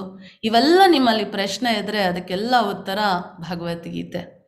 ಸೊ ಭಗವದ್ಗೀತೆ ಸಾರ ನೋಡಬೇಕಾದ್ರೆ, ಹೇಳಿರುವ ತತ್ವಗಳನ್ನು ಅನುಷ್ಠಾನಕ್ಕೆ ತರುವ ಮನುಷ್ಯನು ತನ್ನ ಬದುಕನ್ನು ಪರಿಪೂರ್ಣ ಮಾಡಿಕೊಳ್ಳಬಹುದು. ನಮ್ಮಲ್ಲಿ ಸಾವಿರಾರು ಪ್ರಶ್ನೆಗಳಿದ್ದಾವೆ, ಅವೆಲ್ಲ ಪ್ರಶ್ನೆಗಳಿಗೆ ಉತ್ತರ ಸಿಗುತ್ತೆ. ಉತ್ತರ ಸಿಕ್ಕಿ ನಮ್ಮ ಜೀವನ ಪರಿಪೂರ್ಣ ಆಗತ್ತೆ. ಮತ್ತೆ ತುಂಬ ಮುಖ್ಯವಾದದ್ದು, ಬದುಕಿನ ಎಲ್ಲ ಸಮಸ್ಯೆಗಳಿಗೆ ಶಾಶ್ವತ ಪರಿಹಾರವನ್ನು ಪಡೆಯಬಹುದು. ಇದೇ ಇಡೀ ಭಗವದ್ಗೀತೆಯ ಸಾರ ಸರ್ವಸ್ವ. ನೋಡಿದ್ರೆ ಎಷ್ಟು ಸಂತೋಷ ಆಗುತ್ತೆ. ನಮ್ಮೆಲ್ಲ ಸಮಸ್ಯೆಗೆ ಪರ್ಮನೆಂಟ್ ಸೊಲ್ಯೂಷನ್ ಅಂದರೆ ಯಾರಾದರೂ ಬೇಡ ಅಂತಾರ ಅಲ್ವಾ? ನಾವು ಇದನ್ನು ತಿಳ್ಕೊಳ್ಳೋದು ತುಂಬ ಮುಖ್ಯ ಆಗುತ್ತೆ. ಸೊ ಕಡೆಯಲ್ಲಿ ಹೇಳಬೇಕಾದ ಮಾತೆಂದರೆ, ಭಗವದ್ಗೀತೆ ಅತ್ಯಂತ ಎಚ್ಚರಿಕೆಯಿಂದ ಓದಬೇಕಾದ ಆಧ್ಯಾತ್ಮಿಕ ಕೃತಿ. ಗೀತಾ ಶಾಸ್ತ್ರಮಿದಂ ಪುಣ್ಯಂ ಯಃ ಪಠೇತ್ ಪ್ರಯತ್ನಃ ಪುಮಾನ್. ಭಗವದ್ಗೀತೆಯ ಉಪದೇಶವನ್ನು ಸರಿಯಾಗಿ ಅನುಷ್ಠಾನಕ್ಕೆ ತಂದರೆ ಮನುಷ್ಯ ಬದುಕಿನಲ್ಲಿ ಎಲ್ಲ ದುಃಖಗಳಿಂದ ಮತ್ತು ಆತಂಕಗಳಿಂದ ಮುಕ್ತನಾಗಬಹುದು. ಯಾಕಂದರೆ ನಾವೆಲ್ಲ ಇರೋದು ಕಲಿಯುಗದಲ್ಲಿ. ಈ ಕಲಿಯುಗದಲ್ಲಿ ಮನುಷ್ಯರು ಭಗವಂತನ ಮೇಲೆ ಭಕ್ತಿ ತುಂಬ ಕಡಿಮೆ. ಲೌಕಿಕ ಆಸೆ, ಆಕಾಂಕ್ಷೆ, ಮಾಯೆ, ಮೋಹಕ್ಕೆ ಸಿಕ್ಕಾಕಿ ಪ್ರತಿ ಕ್ಷಣ ದುಃಖದಲ್ಲೇ ಇರ್ತೇವೆ, ಇಲ್ಲ ಆತಂಕದಲ್ಲಿರ್ತೇವೆ. ಯಾವಾಗ ಏನಾಗುತ್ತೋ ಗೊತ್ತಿಲ್ಲ, ಪಡ್ಕೊಂಡಿರೋದು ನಮ್ಮ ಹತ್ರ ಇರುತ್ತೋ ಗೊತ್ತಿಲ್ಲ, ಯಾವಾಗ ಕಳ್ಕೊತೀವೋ ಅನ್ನೋ ಭಯದಲ್ಲೇ ಜೀವನವನ್ನು ಸಾಗಿಸ್ತೇವೆ. ಅವೆಲ್ಲ ದುಃಖ ಆತಂಕಗಳಿಂದ ನಾವು ದೂರ ಆಗಬಹುದು. ಅದಕ್ಕೆ ಭಗವದ್ಗೀತೆ ಸಹಾಯ ಮಾಡುತ್ತೆ. ಭಯೋ ಶೋಕಾದಿವರ್ಜಿತ, ಭಯ ಮತ್ತು ಶೋಕ ವರ್ಜಿತ ಎಂದರೆ ವ್ಯಕ್ತಿಯು ಈ ಬದುಕಿನಲ್ಲಿ ಎಲ್ಲ ಭಯಗಳಿಂದ ಬಿಡುಗಡೆ ಹೊಂದಬಹುದು ಮತ್ತು ಆತಂಕವನ್ನು ಮುಂದಿನ ಬದುಕು ಆಧ್ಯಾತ್ಮಿಕ ಬದುಕಾಗುತ್ತದೆ. ಸೊ ಹಾಗಾಗಿ ಭಗವದ್ಗೀತೆ ತುಂಬ ಇಂಪಾರ್ಟೆಂಟ್ ಆಗುತ್ತೆ. ಸೊ ಗೀತಾ ಮಹಾತ್ಮೆ, ಶಂಕರಾಚಾರ್ಯರು ಗೀತಾ ಮಹಾತ್ಮೆ ಬಗ್ಗೆ ಬರೆದಿದ್ದಾರೆ. 2 ಶ್ಲೋಕಗಳಿದ್ದಾವೆ, ಇಲ್ಲಿ ನಾನು ನಿಮಗೆ ತಿಳಿಸ್ಕೊಡ್ತೇನೆ. ಭಗವದ್ಗೀತೆಯನ್ನು ಶ್ರದ್ಧೆಯಿಂದ, ಅತ್ಯಂತ ಪ್ರಾಮಾಣಿಕತೆಯಿಂದ ಅಧ್ಯಯನ ಮಾಡಿದರೆ ಭಗವಂತನ ಕೃಪೆಯಿಂದ ಅಂಥ ಮನುಷ್ಯನು ಇಂದಿನ ಪಾಪಕರ್ಮಗಳನ್ನು ಅವನ ಮೇಲೆ ಪರಿಣಾಮ ಮಾಡಲಾರವು. ಯಾವುದೇ ಕಾರಣಕ್ಕೂ ನಮ್ಮ ಹಿಂದಿನ ಜನ್ಮಗಳಲ್ಲಿ ಮಾಡಿದ ಪಾಪಕರ್ಮಗಳು ಈ ಜನ್ಮದಲ್ಲೇ ಈಗ ನಾವು ಭಗವದ್ಗೀತೆ ಓದ್ಲಿಕ್ಕೆ ಶುರು ಮಾಡಿದ್ವಲ್ಲ, ಇದಕ್ಕಿಂತ ಮುಂಚೆ ನಾವು ಮಾಡಿರೋ ಪಾಪಗಳ ಯಾವೂ ಸಹ ನಮ್ಮ ಮೇಲೆ ಪರಿಣಾಮ ಮಾಡಲ್ಲ. ಯಾವಾಗ ನಾವು ಭಗವದ್ಗೀತೆಯನ್ನು ಶ್ರದ್ಧೆಯಿಂದ, ತುಂಬ ಪ್ರಾಮಾಣಿಕತೆಯಿಂದ ಅಧ್ಯಯನ ಮಾಡಿದಾಗ, ಭಗವಂತನ ಕೃಪೆಯಿಂದ ನಾವು ಆ ಪಾಪಕರ್ಮಗಳಿಂದ ನಮ್ಮನ್ನು ಕಾಪಾಡ್ಕೋಬೋದು. ಒಬ್ಬ ಮನುಷ್ಯ ಪ್ರತಿದಿನ ನೀರಿನಲ್ಲಿ ಸ್ನಾನ ಮಾಡಿ ತನ್ನನ್ನು ಶುದ್ಧಿಗೊಳಿಸ್ಕೊತಾರೆ. ಆದರೆ ನಮಗೆ ಗೀತಾ ಮಹಾತ್ಮೆಯ 3ನೇ ಶ್ಲೋಕದಲ್ಲಿ ಏನು ಹೇಳಿದ್ದಾರೆ ಅಂದರೆ, ಭಗವದ್ಗೀತೆಯ ಪವಿತ್ರ ಗಂಗಾ ಜಲದಿಂದ ಒಂದೇ ಒಂದ್ಸಲ ನೀವು ಸ್ನಾನ ಮಾಡಿದರೆ ಅಂತಹವನ ಐಹಿಕ ಜೀವನದ ಕೊಳೆಯೆಲ್ಲ ಸಂಪೂರ್ಣವಾಗಿ ನಾಶವಾಗಿ ಹೋಗುತ್ತದೆ. ಅಷ್ಟು ಪವರ್ಫುಲ್ ಈ ಭಗವದ್ಗೀತೆ. ದಯವಿಟ್ಟು ಈ ಭಗವದ್ಗೀತೆಯನ್ನು ಎಲ್ಲರೂ ಓದಲಿಕ್ಕೆ ಪ್ರಯತ್ನ ಪಡಿ. ಎಲ್ಲರೂ ಈ 18 ದಿನ ಅಟೆಂಡ್ ಮಾಡಿ, ಯಜ್ಞ ಅಂತ ಮಾಡಿ ಯಾವುದೇ ಕಾರಣಕ್ಕೂ ಮಿಸ್ ಮಾಡಬೇಡಿ. ಸೊ ನಮ್ಮ ಇದೇ ಗೀತಾ ಮಹಾತ್ಮೆಯ 6ನೇ ಶ್ಲೋಕದಲ್ಲಿ ಕೃಷ್ಣ ಹೇಳಿರೋ ಭಗವದ್ಗೀತೆಯ ಬಗ್ಗೆ ಶಂಕರಾಚಾರ್ಯರು ಹೀಗೆ ಹೇಳಿದ್ದಾರೆ: ಸರ್ವೋಪನಿಷದೋ ಗಾವೋ ಭೋಗ್ಧ ಗೋಪಾಲನಂದನಃ ಪಾರ್ಥೋ ವತ್ಸ ಸುಧೀರ್ ಭೋಕ್ತ ದುಗ್ಧಂ ಗೀತಾಮೃತಂ ಮಹತ್. ಅಂದರೆ ಸರ್ವೋಪನಿಷದೋ ಗಾವೋ, ಎಲ್ಲ ಉಪನಿಷತ್ತುಗಳು ಹಸುವಿನ ಥರ. ಉಪನಿಷತ್ತುಗಳೆಲ್ಲ ಒಂದು ಹಸುವಿಗೆ ಹೋಲಿಸೋಣ. ಮತ್ತು ಹಸುವಿನ ಹಾಲು ಕರೆಯುವವರು ಯಾರು ಗೊತ್ತಾ? ನಂದನ ಮಗನಾದ ಭಗವಾನ್ ಶ್ರೀ ಕೃಷ್ಣ ಹಾಲನ್ನು ಕರೀತಾ ಇದ್ದಾನೆ. ಅರ್ಜುನ ಕರು. ಅರ್ಜುನ ಆ ಗೀತೆಯನ್ನು ಸ್ವಾದ ಅಂದರೆ ಆ ಹಾಲನ್ನು ಸವಿದಿದ್ದಾನೆ. ಯಾವುದು ಹಾಲು? ಗೀತೆಯ ಸುಂದರವಾದ ಮಕರಂದ ಹಾಲು. ಸೊ ಅರ್ಜುನ ಕೃಷ್ಣನಿಂದ ಭಗವದ್ಗೀತೆನ ಮೊದಲು ತಿಳ್ಕೊಂಡ್ರು. ಹಾಗಾಗಿ ಆ ಕರು ತಾಯಿ ಹಾಲನ್ನು ಮೊದಲು ಪಡ್ಕೊಳ್ಳುತ್ತೆ. ಆ ಹಾಲೇ ಭಗವದ್ಗೀತೆ. ಮತ್ತು ಉತ್ತಮ ಆಸ್ತಿಕ ಬುದ್ಧಿಯ ಅದೃಷ್ಟ ಭಕ್ತರು ಈ ಹಾಲನ್ನು ಕುಡಿಯುವವರು ಮತ್ತು ಆನಂದಿಸುವವರು.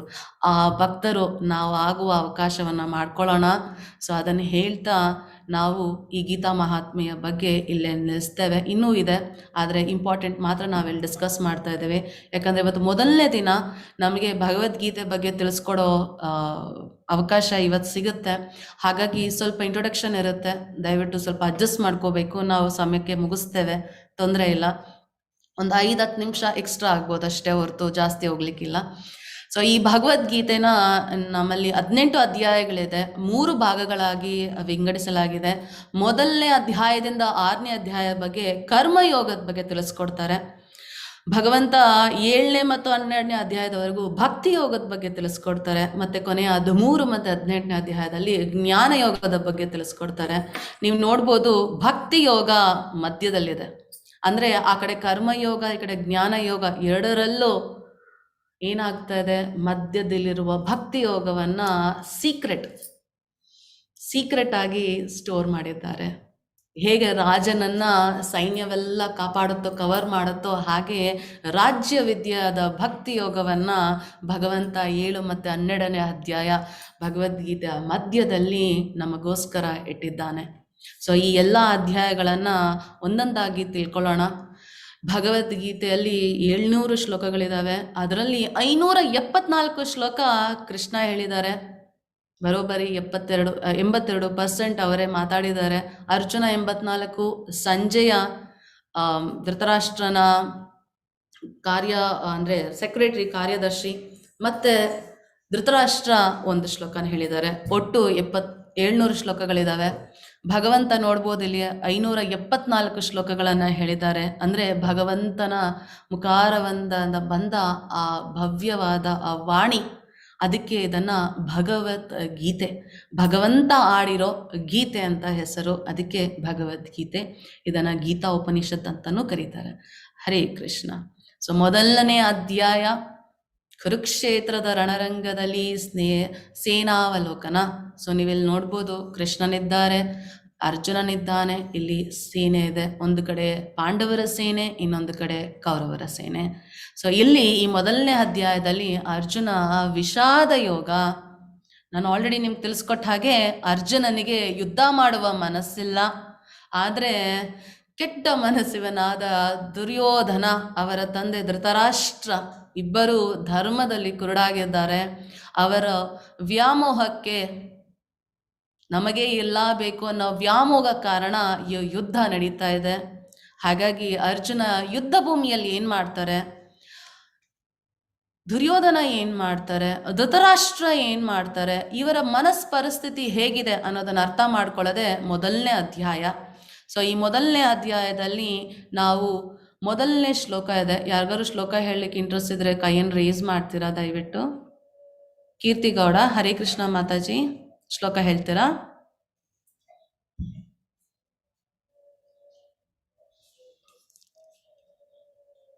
ಓಕೆ. ಸೌಮ್ಯ ಮಾತಾಜಿ, ಹರೇ ಕೃಷ್ಣ, ಅನ್ಮ್ಯೂಟ್ ಮಾಡ್ಬೋದು. ಹೇಳಿ ಮಾತಾಜಿ. ಓಕೆ. ಧೃತರಾಷ್ಟ್ರ ಉವಾಚ ಧರ್ಮಕ್ಷೇತ್ರೆ ಕುರುಕ್ಷೇತ್ರೆ ಸಮಾವೇತ ಯುಯುತ್ಸವಃ ಮಾಮಕ ಪಾಂಡವಾಶ್ಚೈವ ಕಿಮಕೂರ್ವತ ಸಂಜಯ. ಹರೇ ಕೃಷ್ಣ ಮಾತಾಜಿ, ಹರೇ ಕೃಷ್ಣ. ಸೊ ಮೊದಲನೇ ಶ್ಲೋಕ, ಮೊದಲನೇ ಅಧ್ಯಾಯದ ಮೊದಲನೇ ಶ್ಲೋಕ, ಧೃತರಾಷ್ಟ್ರ ಅವನ ಕಾರ್ಯದರ್ಶಿಯಾದ ಸಂಜಯನ್ನ ಕೇಳ್ತಾರೆ, ಸಂಜಯ, ಧರ್ಮಕ್ಷೇತ್ರವಾದ ಕುರುಕ್ಷೇತ್ರದಲ್ಲಿ ನನ್ನ ಮಕ್ಕಳಾದ ಮಾಮಕ, ನನ್ನ ಮಕ್ಕಳು ಯಾರು, ಕೌರವರು, ಮತ್ತೆ ಪಾಂಡವೈಶ್ಚವ, ಪಾಂಡವರ ಮಕ್ಕಳು ಯುದ್ಧ ಮಾಡುವ ಉತ್ಸಾಹದಿಂದ ಸೇರಿದ್ದಾರಲ್ಲ, ಏನು ಮಾಡ್ತಾ ಇದ್ದಾರೆ? ಕಿಂ ಕುರ್ವತ. ಸಂಜಯನ್ಗೆ ಹೇಗೆ ಗೊತ್ತಾಗುತ್ತೆ? ಯಾಕಂದರೆ ಧೃತರಾಷ್ಟ್ರ ಅರಮನೆಯಲ್ಲಿದ್ದಾರೆ, ಅವರ ಕಾರ್ಯದರ್ಶಿ ಸಂಜಯ ಸಹ ಅರಮನೆಯಲ್ಲಿದ್ದಾನೆ. ಸಂಜಯನಿಗೆ ಕುರುಕ್ಷೇತ್ರ ಯುದ್ಧ ಭೂಮಿಯಲ್ಲಿ ಆಗ್ತಿರೋದು ಹೇಗೆ ತಿಳಿಯುತ್ತೆ? ಸಂಜಯ ಬಂದ್ಬಿಟ್ಟು ವ್ಯಾಸರ ಶಿಷ್ಯ, ವ್ಯಾಸರ ಕೃಪೆಯಿಂದ ಅವರಿಗೆ ಒಂದು ದಿವ್ಯವಾದ ದೃಷ್ಟಿ ಸಿಕ್ಕಿರುತ್ತೆ. ಅವರು ಧೃತರಾಷ್ಟ್ರನ ಮುಂದೆನೇ ಕೂತು ಯುದ್ಧ ಭೂಮಿಯಾದ ಕುರುಕ್ಷೇತ್ರದಲ್ಲಿ ಏನಾಗ್ತಿದೆ ಅಂತ ಕೇಳಬಹುದು, ನೋಡ್ಬೋದು.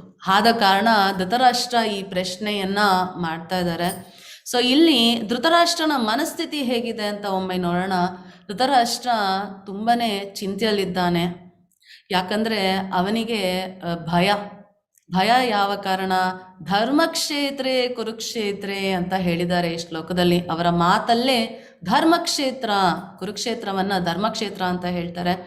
ಸೊ ಕುರುವಿಗೆ ಇಂದ್ರದೇವರು ಆಶೀರ್ವಾದ ಮಾಡಿರ್ತಾರೆ, ಯಾರ್ಯಾರು ಈ ಕ್ಷೇತ್ರದಲ್ಲಿ ಒಳ್ಳೆಯ ಕೆಲಸನ ಮಾಡ್ತಾರೋ ಧರ್ಮ ಸಂಸ್ಥಾಪನೆ ಆಗುತ್ತೆ, ಯಾವಾಗಲೂ ಜಯವಾಗುತ್ತೆ. ಇಲ್ಲಿ ಮಡಿದವರು, ಯುದ್ಧ ಮಾಡಿ ಮಡಿದವರಿಗೆ ಸ್ವರ್ಗ ಸಿಗುತ್ತೆ ಅಂತ ಹೇಳಿದರು.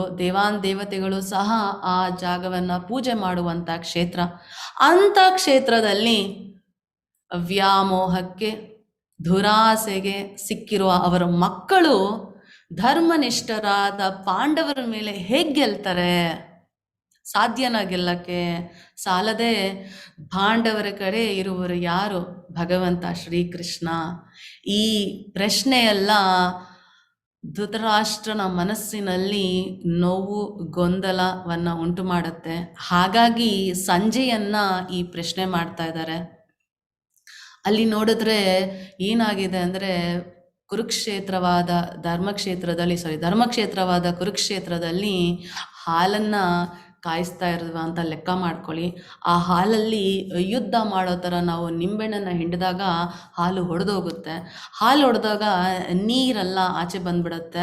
ಮತ್ತು ಅದು ಕೆನೆ, ಆ ಕೆನೆ ಏನಾಗುತ್ತೆ? ಪಾಂಡವರು. ಆ ನೀರೆಲ್ಲ ಏನು? ಕೌರವರು. ಆ ಕೆನೆಯಿಂದ ನಾವೇನು ಮಾಡ್ಬೋದು? ರುಚಿಕರವಾದ ರಸಗುಲ್ಲವನ್ನು ಮಾಡಬಹುದು. ಅಂದರೆ ಏನು ಮಾಡ್ತಾರೆ ಕೃಷ್ಣ ಅಂದರೆ, ಈ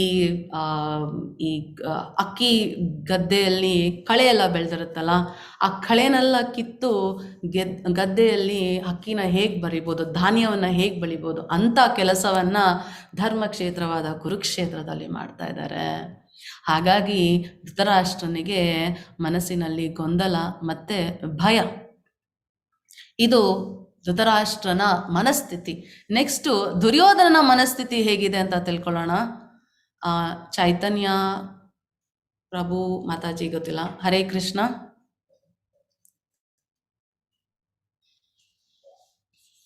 ಚೈತನ್ಯ, ಹರೇ ಕೃಷ್ಣ. ಸಾರಿ, ಶ್ಲೋಕ ಇಲ್ಲ ಇದರಲ್ಲಿ, ದಯವಿಟ್ಟು ಕ್ಷಮಿಸಿ.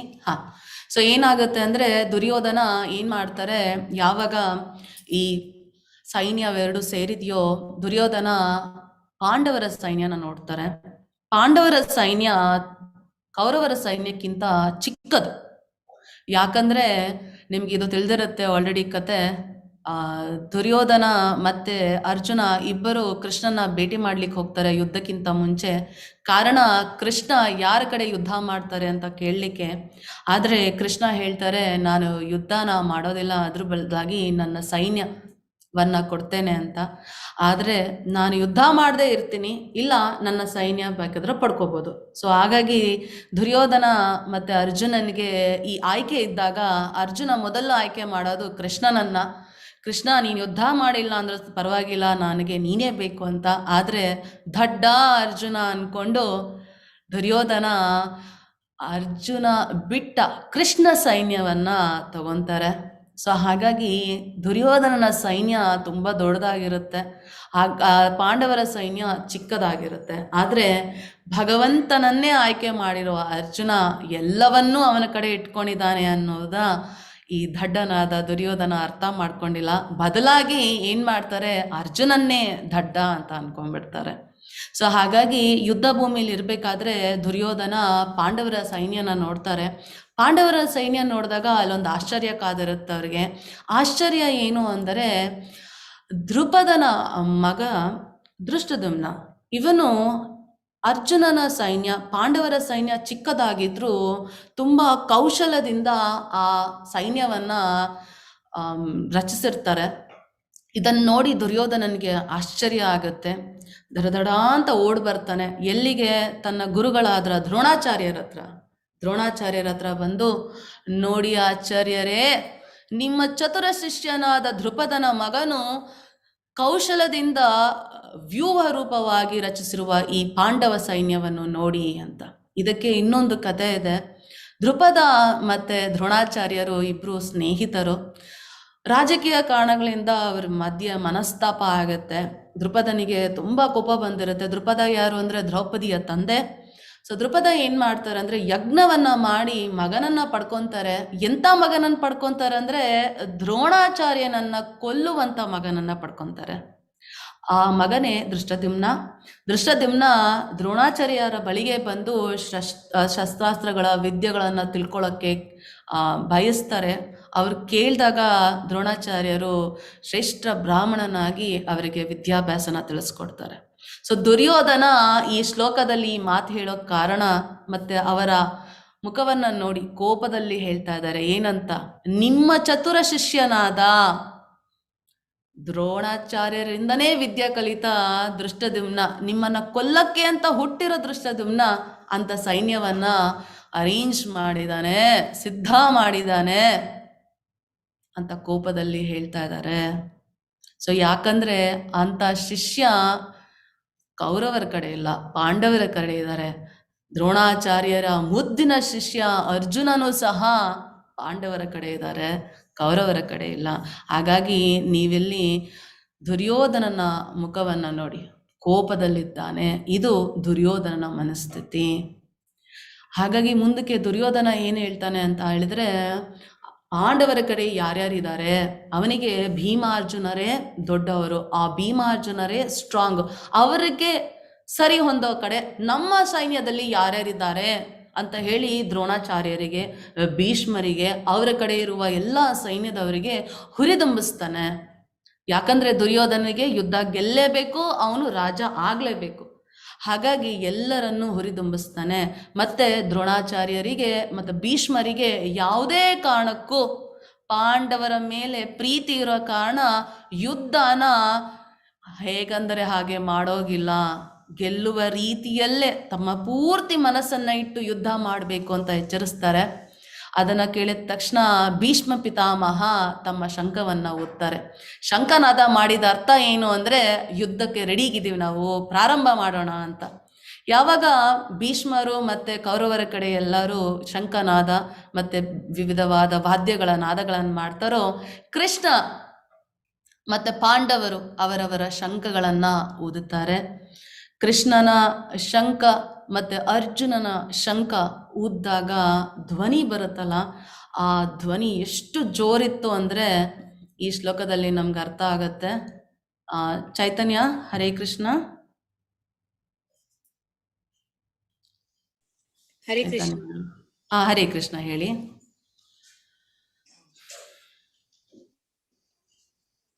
ಸಘೋಷೋ ಸಘೋಷೋ. ಹಾ, ನೀವು ಓದ್ಬೇಕು.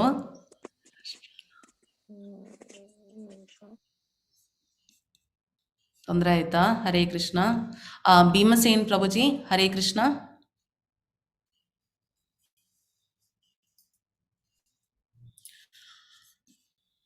ಭೀಮಸೇನ್ ಪ್ರಭುಜಿ. ನಮಸ್ತೆ ಪ್ರಭುಜಿ, ದಯವಿಟ್ಟು ಶ್ಲೋಕ ಹೇಳಿ. सघोषे धार्तराष्ट्राणां उदयानि विद्यरायक विभज्य प्रत्युमि चैव ಫಾರ್ವರ್ಡ್. ಮೂಲು ಅರ್ಜುನಾದಯನ. ಹರೇ ಹರೇ- ಕೃಷ್ಣ ಹರೇ ಪ್ರಭುಜಿ, ಹರೇ ಕೃಷ್ಣ ಕೃಷ್ಣ. ಮಾತಾಜಿ. ಹಾ, ಸೊ ಪಾಂಡವರು ಕೃಷ್ಣ, 20 बंदा को फॉरवर्ड करना है. ಹರೇ ಕೃಷ್ಣ. ಹಾ, ಪಾಂಡವರು ಎಲ್ಲರೂ ಮಾಡಿರೋ ಶಂಖನಾದ ಹೇಗಿತ್ತು ಅಂದರೆ, ಆ ನಾದ ಹೇಗಿತ್ತು ಅಂದರೆ ತುಮುಲ ಉಂಟಾಯಿತು. ಭೂಮಿ ಮತ್ತು ಆಕಾಶಗಳಲ್ಲಿ ಪ್ರತಿಧ್ವನಿಯನ್ನು ಮಾಡುತ್ತಾ ಅದು ಕೌರವರ ಹೃದಯವನ್ನು ಚೂರು ಚೂರು ಮಾಡಿತು. ಧೃತರಾಷ್ಟ್ರನ ಮಕ್ಕಳು ಕೌರವರ ಹೃದಯನ ಚೂರು ಚೂರು ಮಾಡಿತು. ಅಷ್ಟು ಜೋರಾಗಿ ಈ ಶಂಖನಾದವನ್ನು ಮಾಡಲಾಯಿತು. ಅದರಿಂದ ಭಯಭೀತರಾದರು ಕೌರವರು. ಸೈನ್ಯ ನೋಡಿ ಆಲ್ರೆಡಿ ದುರ್ಯೋಧನಿಗೆ ತುಂಬ ಕೋಪ ಬಂದಿತ್ತು. ಅದಾದ ನಂತರ ಇದನ್ನು ನೋಡಿ ಮತ್ತೆ ಅವರಿಗೆ ಡೌಟ್ ಆಯಿತು. ಸೊ ಇವಾಗ ನಾವೇನಾಯಿತು, ಧೃತರಾಷ್ಟ್ರನ ಪರಿಸ್ಥಿತಿ ಅರ್ಥ ಮಾಡ್ಕೊಂಡ್ವಿ, ದುರ್ಯೋಧನ ಪರಿಸ್ಥಿತಿ ಅರ್ಥ ಮಾಡ್ಕೊಂಡ್ವಿ. ನೆಕ್ಸ್ಟು ನಮ್ಮ ತುಂಬ ಇಂಪಾರ್ಟೆಂಟ್ ಅರ್ಜುನ. ನಮ್ಮ ಇಡೀ ಭಗವದ್ಗೀತೆಯಲ್ಲಿ ಇವರು ನಮ್ಮ ಸ್ನೇಹಿತರಾಗ್ತಾರೆ. ಯಾಕಂದರೆ ನಮ್ಮ ಪರವಾಗಿ ಕೃಷ್ಣನಿಗೆ ಎಲ್ಲ ಪ್ರಶ್ನೆಗಳನ್ನು ಕೇಳ್ತಾರೆ. ಹೋಗ್ತಾ ಹೋಗ್ತಾ ಯಾಕೆ ನಮಗೆ ಅರ್ಜುನ ಸ್ನೇಹಿತನಾಗ್ತಾನೆ ಅಂತ ಅರ್ಥ ಮಾಡ್ಕೊಳ್ಳೋಣ. ಸೊ ಇಲ್ಲಿ ಅರ್ಜುನನ ಮನಸ್ಥಿತಿನ ಅರ್ಥ ಮಾಡ್ಕೊಳ್ಳೋಣ. ಅರ್ಜುನ ಯುದ್ಧ ಭೂಮಿಗೆ ಬಂದಿದ್ದಾರೆ, ಆಲ್ರೆಡಿ ತಿಳಿಸ್ಕೊಟ್ಟೆ ಅವ್ರಿಗೆ ಮನಸ್ಸಿಲ್ಲ ಯುದ್ಧ ಮಾಡಲಿಕ್ಕೆ ಅಂತ, ನಮಗಿದು ಅರ್ಥ ಆಗಿದೆ. ಆದರೆ ಯುದ್ಧವನ್ನು ಗೆಲ್ಲೋ ಲಕ್ಷಣ ಪಾಂಡವರ ಕಡೆ ಎಲ್ಲ ಇದೆ. ಲಕ್ಷಣಗಳು ಯಾವುವು ಅಂತ ನೋಡೋಣ. ಮೊದಲನೇದು, ಯುದ್ಧ ಆಗ್ತಿರೋದು ಧರ್ಮಕ್ಷೇತ್ರ ಆದ ಕುರುಕ್ಷೇತ್ರದಲ್ಲಿ. ಆ ಕುರುಕ್ಷೇತ್ರದಲ್ಲಿ ಧರ್ಮಕ್ಕೆ ಜಯ ಸಿಗುತ್ತೆ. ಮತ್ತು ಅರ್ಜುನನ ಹತ್ರ ಇರುವ ರಥ ದೈವಿಕ ರಥ, ಅಗ್ನಿದೇವ ಕೊಟ್ಟಿರೋ ರಥ, 3 ಲೋಕದಲ್ಲೂ ಸಹ ಜಯವನ್ನು ಸಾಧಿಸುವಂಥ ರಥ. ಅವನ ಧ್ವಜ ಇದೆ, ಅವನ ರಥದ ಮೇಲೆ ಧ್ವಜ ಇದೆ. ಆ ಧ್ವಜದ ಮೇಲೆ ಹನುಮಂತನ ಚಿತ್ರವಿದೆ. ಅದನ್ನು ಕಪಿಧ್ವಜ ಅಂತ ಕರೀತಾರೆ. ಎಲ್ಲಿ ರಾಮನೋ ಅಲ್ಲಿ ಹನುಮಂತನು. ಸೊ ಹನುಮಂತನಿರಬೇಕಾದ್ರೆ ರಾಮನಿಗೆ ಸೋಲೆಲ್ಲಾಗತ್ತೆ. ನಮ್ಮ ಕೃಷ್ಣ ಅಲ್ಲಿರಬೇಕಾದ್ರೆ ಹನುಮಂತ ಇಲ್ಲದೆ ಇರೋಕ್ಕೆ ಸಾಧ್ಯನಾ? ಸೊ ಅವರಿರ್ಬೇಕಾದ್ರೆ ಸೋಲಾಗ್ಲಿಕ್ಕೆ ಸಾಧ್ಯನೇ ಇಲ್ಲ. ಇದು ಒಂದು ಕಾರಣ. ಅದಾದ ನಂತರ ಶಂಖನಾದ, ನಾವೀಗಷ್ಟೇ ನೋಡಿದ್ವಿ. ಆ ಶಂಖನಾದ ಹೇಗಿತ್ತು, ಅವರ ಹೃದಯವನ್ನು ಛಿದ್ರ ಮಾಡುವಷ್ಟು ಜೋರಾಗಿತ್ತು. ಅಂದರೆ ಅಷ್ಟು ಶುಭವಾದ ಶಂಖನಾದ ಜಯವನ್ನು ಸೂಚಿಸುತ್ತಿತ್ತು. ಅದಾದಮೇಲೆ ಗಾಂಡೀವ, ಅರ್ಜುನನ ಹತ್ರ ತುಂಬ ಮುಖ್ಯವಾದ ಮತ್ತು ತುಂಬ ಪವರ್ಫುಲ್, ಶಕ್ತಿಶಾಲಿಯಾದ ಶಸ್ತ್ರಗಳಿದ್ವು, ಅಸ್ತ್ರಶಸ್ತ್ರಗಳಿದ್ವು. ಅದರಲ್ಲಿ ಗಾಂಡೀವ, ಪಾಶುಪತಾಸ್ತ್ರ, ಬ್ರಹ್ಮಾಸ್ತ್ರ, ದ್ರೋಣಾಚಾರ್ಯರು ತನ್ನ ಮುದ್ದಿನ ಶಿಷ್ಯ ಅಂತ ಗುರುವನ್ನೇ ಕೊಲ್ಲುವಂತಹ ಶಸ್ತ್ರಗಳನ್ನೆಲ್ಲ ಕೊಟ್ಟಿದ್ರು. ಸೊ ಇವನ್ನೆಲ್ಲ ಪಡ್ಕೊಂಡ ಅರ್ಜುನ ಇದ್ದಾನೆ.